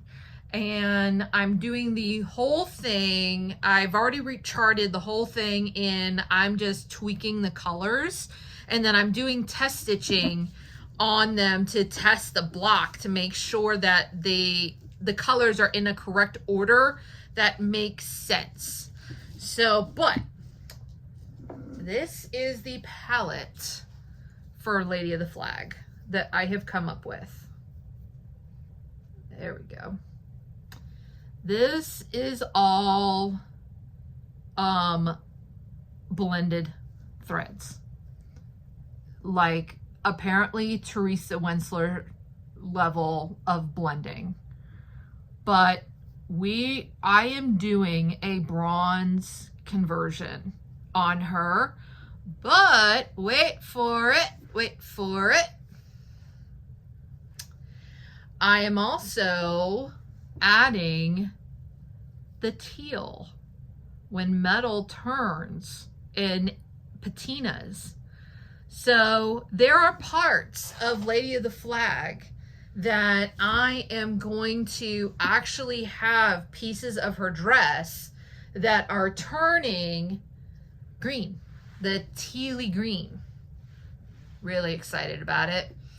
But I haven't had too much time to be able to spend on it because of the wedding sampler actually took up most of it. The wedding sampler kind of took over my life for a little while. So we're just now coming out of that. But hey, this is the bag. So another one of my people, girls in my stitchy group, the ladies in my stitchy group, Diane, made this bag. I picked it out. She gave us a choice, and so I picked this one out. This is what Lady of the Flag is in. Look how thick. And it's just because of the conversion. It has absolutely nothing to do with the threads that are called for this. It's the conversion. Yeah, okay. So there's that one. The last one that I am working on, let me grab it. I do not have a picture for because it is an online download, and so I'll see if I can pop it in. But there was a person who was on the Chatelaine group, because of course I'm a Chatelaine group stalker. I'm a Chatelaine stalker. I have my own wish list. One day. So I was looking, I have actually picked out a Chatelaine for each of the women and people in my life who are really, really important to me. And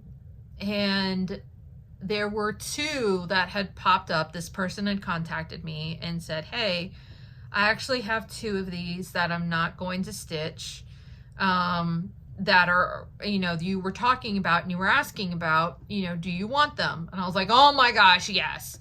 You know, so I went ahead and saved up the money. My mom actually helped me purchase these. And so I just got the fabric in for the first one, and I am starting that one. It was sent to me in this guy. It's living in this guy. I am making a project bag for it. If you guys want to do a deep dive on it, I will do a deep dive on this one, but this is Swan Lake. And I was actually really surprised that my mom picked Swan Lake. But I guess I shouldn't have been that surprised, because she always took me to the theater. Like whenever we could, in Austin, you know, we would go to Alley Theater, you know, when we could. We would watch A Christmas Carol, and we would go to plays when we could. When we got more financially stable, she was able to take me to it was Peter Pan done, and my friend Megan actually went with us on this one. It was Peter Pan done in ballet. Oh, that was beautiful. That was awesome. But my fabric recently came for it. I switched it out, finding fabric for this. I tried the fabric viewer design, and there's so much filigree in this pattern that it is insane. And the colors are very, very light, very, very delicate colors. So a lot of the neutrals, out of the water. Light pink, no. Light blue, light purple, no. Light anything, no. Gray, no. I mean, it was like, everything. I mean, you would be able to see part of the pattern, but then whenever you got to like the light blue Karen water lilies, or the light pink this, or, you know, the more sandy, oh my gosh, they would just completely disappear. And so I was like, okay, I'm done. But I eventually, after literally going through every single fabric that is on Fabric Viewer, I was able to find one. I found two, but I landed on this one. My mom chose this one as well. She liked this one the best. So I was like, okay, we're going to give it a whirl. This is my start on Swan Lake on Picture This Plus doubloon. Martina recommended this to be done on 28 count because it is so bead heavy. And now I understand why, because here to here, beads, beads, beads. And it's going to be like this kind of like fleur-de-lis, almost like a half fleur-de-lis over here, all beads. I was like, wow. So, but I've done a floss toss on this, And the colors look incredible. They look really, really good. And so far, this was my first time ever stitching with Gloriana and stitching with Karen Water Lilies. Oh, changed my life. No, this is not on the correct. This is literally the only size Q-snap that I had lying around. I bought a frame that I thought this could fit on, a scroll frame, because I don't have the money to buy a quantum, whatever it is, Almanique frame or the Millennium frames or anything like that that would actually hold this guy really well. No. The other scroll frames that I have were actually gifts from people in my Stitchy group. So, and this guy won't fit on it. This guy is massive. This is on a 35 by 35 piece of fabric. Like, so, I like my tension to be this tight, and on the scroll frame that I did get, it still wasn't long enough.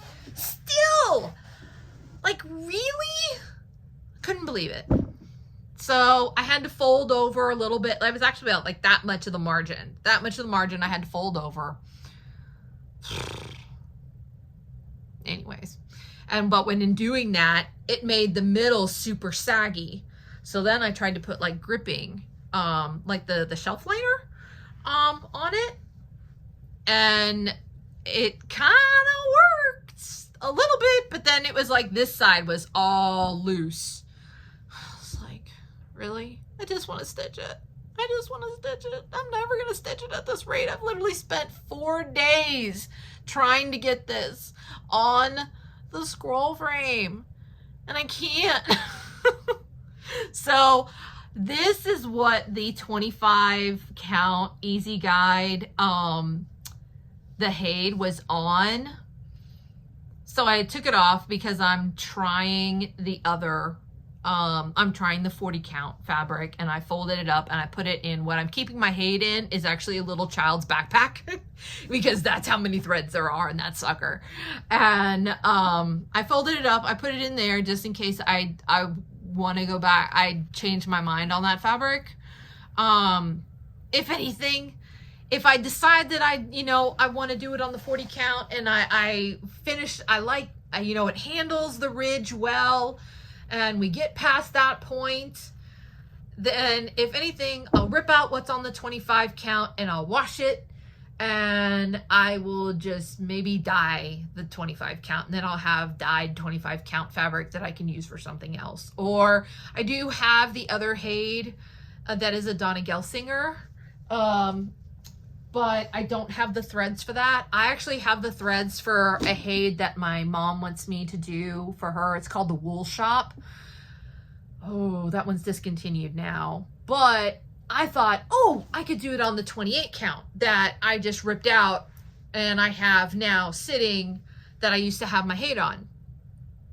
The Wool Shop is like a perfect square, and the owl is a nice rectangle. So the fabric is short on one side by like 5 inches. Of course it is. That made me very sad. So we'll see. Okay. So that is everything that I have going. Quite a few of them will be going away for the summer, and when we get into fall stitching, because those are the frames that I have, and if I want to do fall stitching, then I need to free up some frames. So what do we have in plan for fall stitching? We have some fun stuff. So one of the things that I have it all kitted up and I have it ready to go, is this guy, the Tiny Modernist, the Tiny Modernist Autumn Traditions Sampler. This is very much, this reminds me of my mom. Like, this is very her style of things. So I'm gonna do this one. I'm kind of wavering between two fabrics, whether it's gonna be a Picture This Plus or it's gonna be, I think it's called just Riviera. It's like a dark teal blue. I don't know which one I want to do it on. So, but yeah, I have all the threads for this. This will be getting started. Tiny Modernist. The other one that will be getting started is this Barbara Anna Designs. This little scissor fob. What is this called? Halloween scissor fob. So stinking cute. I love this so much, and it is so hard for me to not look at the chart. But it is all in DMC. It does have DMC color variations. I think I have all the threads for this. And I'm actually going to be doing this on the called for, maybe? No, I'm not. I'm going to be doing this on a week's. I was able to get, they had some on clearance. It was a Weeks Dye Works purple. Oh, it's really loose weave. I don't know. I'm gonna try it though, because it was on sale. We're gonna try it.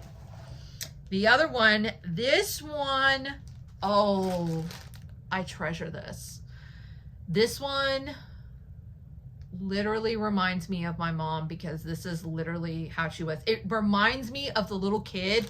So if y'all have ever seen the animated, the like claymation movie Monster House, oh my gosh.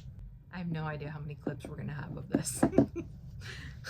But anyways, so the little girl who's on Monster House, and she has the blonde pigtails, and she is just very happily in her own little world, riding on her tricycle, singing her little heart out to absolutely no one and anyone in the vicinity, and is just as happy as she can be.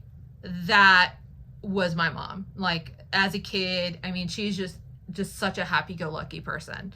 And so when I've been new to the whole Mirabilia world, so anytime I see like a Mirabilia, I'm like, ooh, what's that? You know, it's all new to me. And then they're like, that's discontinued. And I'm like, huh? But I saw this chart, Touching the Autumn Sky, and this reminded me of that little girl. And I immediately thought of my mom and myself, because that was one of my favorite things to do on the playground, was to swing on the swing. I was always on the swing. I don't know who else can relate here, but like, I always, you know, the swing was like one of the best things, other than the monkey bars.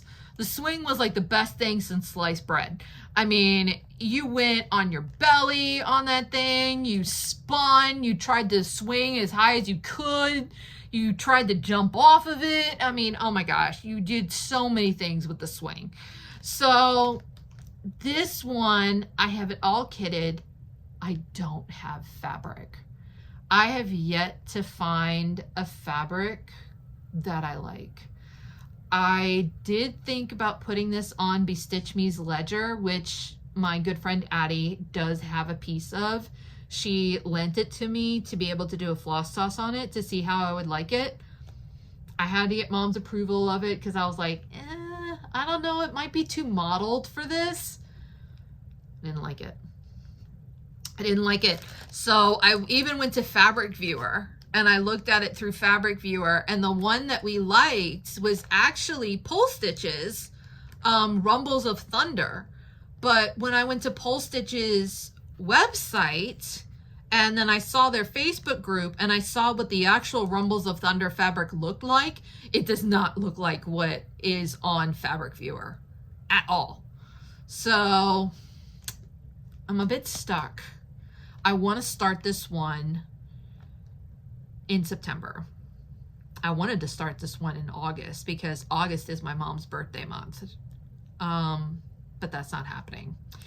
Instead, I am very, very happily doing the Swan Lake chatelaine, which is hers. And that will be the focus for August. However, this chart is a discontinued chart. I couldn't find this chart anywhere. And my rule for charts, if it costs the same amount as my medication, then I can't get it. That's my rule. So I go and like Lady of the Flag, I'm borrowing Lady of the Flag from a friend of mine because there's no way. But and I understand why. I do, but there's no way. So I asked the people in one of the Mirabilia groups on Facebook, you know, where do you go to look for discounted for discontinued charts? Like, I didn't even know where to look. And so, I mean, I had looked on eBay, but there was only one seller of this chart and they wanted like $150, $200. And I was like, no, I can't swallow that. So, I was like, there's got to be somewhere else that I can look. You know, maybe there's like in the chatelaine group, there's a chatelaine, like sellers, D-stash page. Is there a Mirabilia D-stash page? You know, something like that. And a very, very, very sweet lady, contacted me and said, you know what? I actually bought this pattern when it was new and I only paid $10 for it. And so I have finished stitching it. If you want it, just give me your address and I'll mail it to you. Oh my gosh, I just about cried. Her generosity is so touching. Oh my goodness. There's a lot of hard things in this world.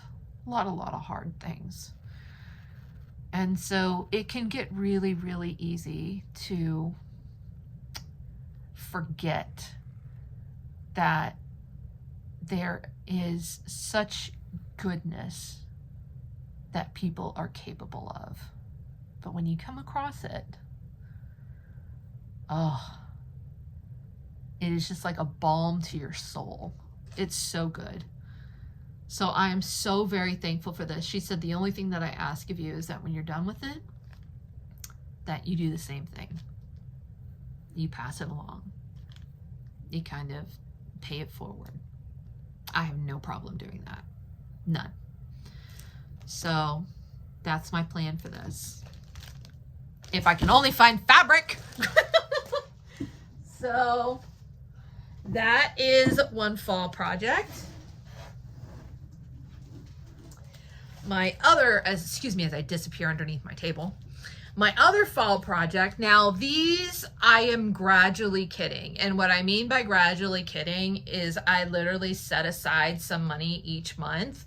And then I go into the store and I pull the floss for, you know, each pattern. And I'm like, okay, I can afford this much floss of this one, this much floss of this one, this much floss of this one. Okay, that's all I can afford for this month. And end of story. When it comes to fabric, we'll get to that. But I have been kitting these up since I think March. So I don't have a lot of money. No, I don't. I'm just budgeting myself. And I think I'm doing a decent job of it. I hope. But I saw this project, I saw this piece at Needlework Market, which this was my first year for Market. That was fun. Lindy Stitch's videos are awesome. Oh my goodness, I love them. And she is a hoot. Oh, she's a hoot. But I saw this one and it screamed to me and I just had to do this. So we have Blueberry Ridge All Hallows Eve design. I love this one so much. So much. I am about halfway through the floss list. Yeah. Halfway through the floss list on that one. I am not doing it on the called for fabric. Actually, my stitchy group and I, we all had a dye day. We were all experimenting with RIT dye. That's what we could get our hands on. And we all had a dye day. And it's funny because the one fabric that I was concerned about and I actually spent a lot of time dyeing it. On that day, I got home and I hung it up, and as it dried, I was like, what am I gonna do with this piece? It's not really me, because I am like bright colors and it's really low chroma. So when I say low chroma,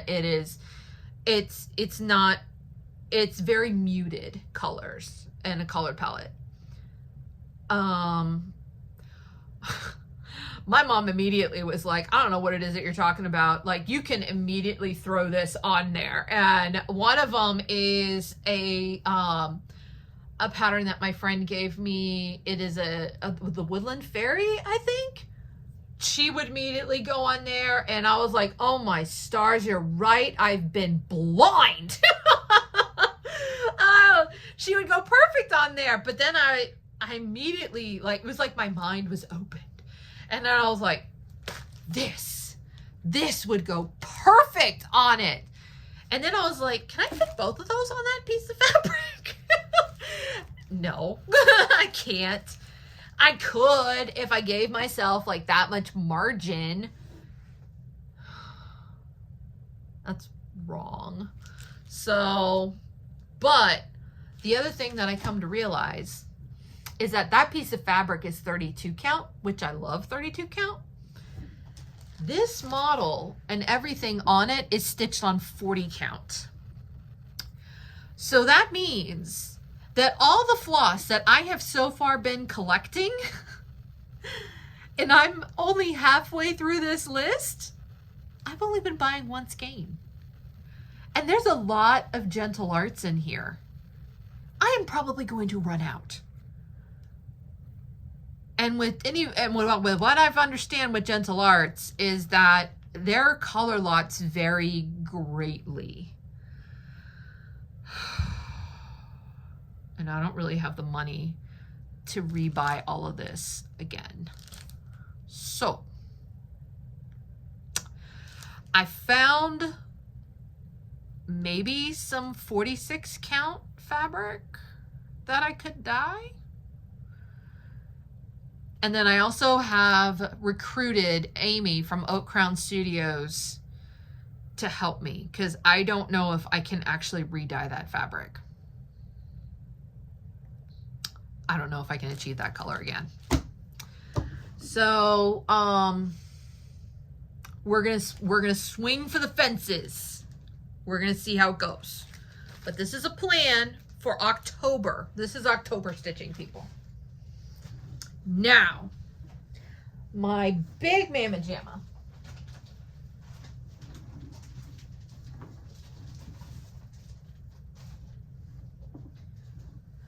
Well, we'll go with the little Mama Jamma first. So this one I will be starting in September, and I will probably be starting it with Jen's Fiberweb. Is Autumn Dream by Cottage Garden. I do have all the threads for this. However, I have subbed a couple of threads because they didn't have like the Weeks Dye Works grapefruit. I mean, not grapefruit, grape leaves. And then I couldn't get my hands on the pumpkin. The Weeks Dye Works carrot. So I have a couple of options for that one.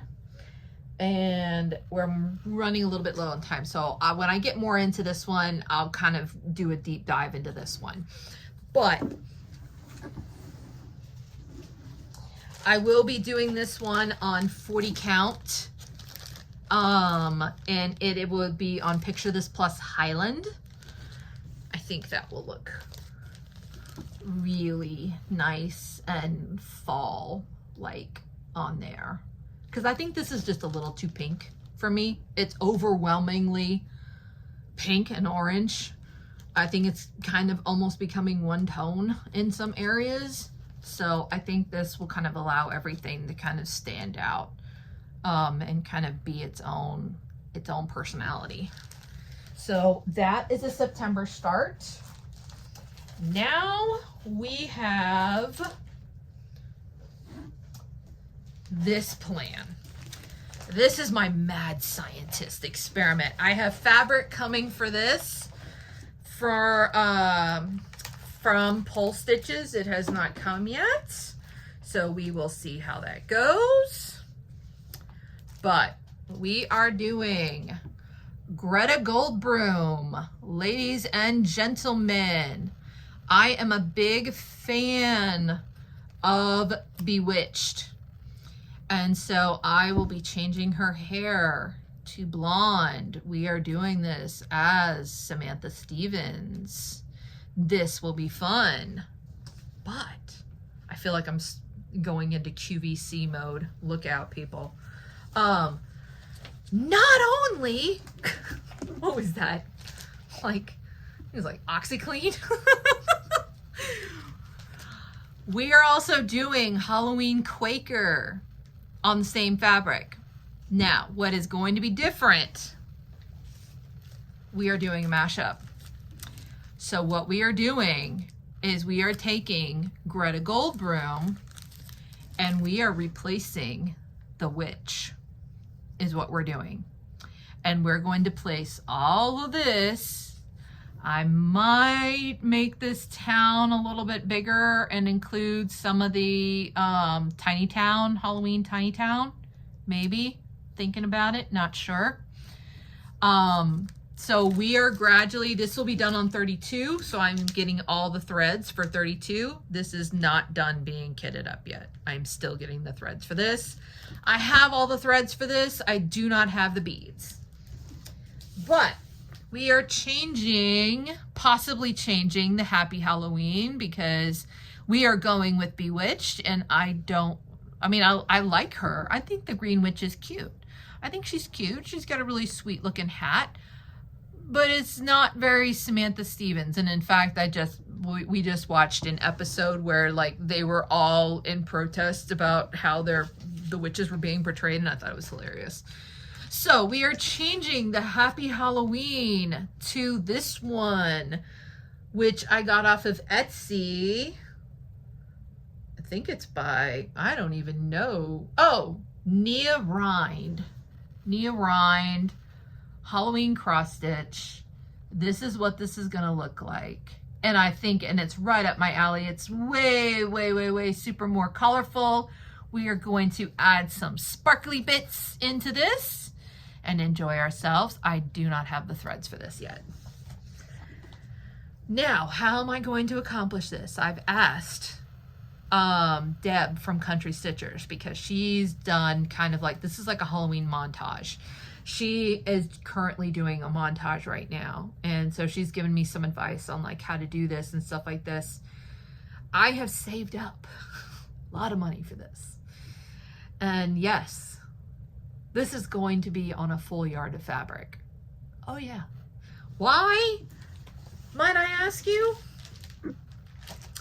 Because Halloween Quaker is huge. I had no idea Halloween Quaker was so huge. But Halloween Quaker is amazing. So, and the fabric that I am doing this on is in fact a,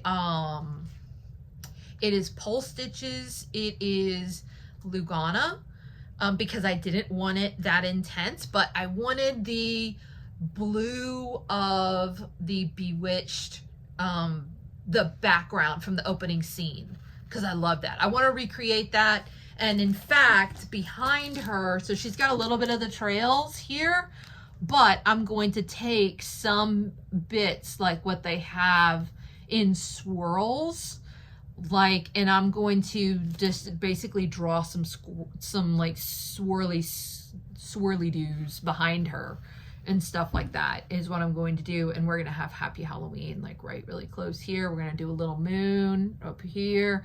It's going to be super cute. Might do glow in the dark thread. I don't know. We'll see how that goes. But so awesome. So awesome. And it is going to be done on Blue Moon. I picked Blue Moon fabric. I almost went with Fiberlicious Yummy Fibers. I just think it might have been just a little bit too saturated. I don't know.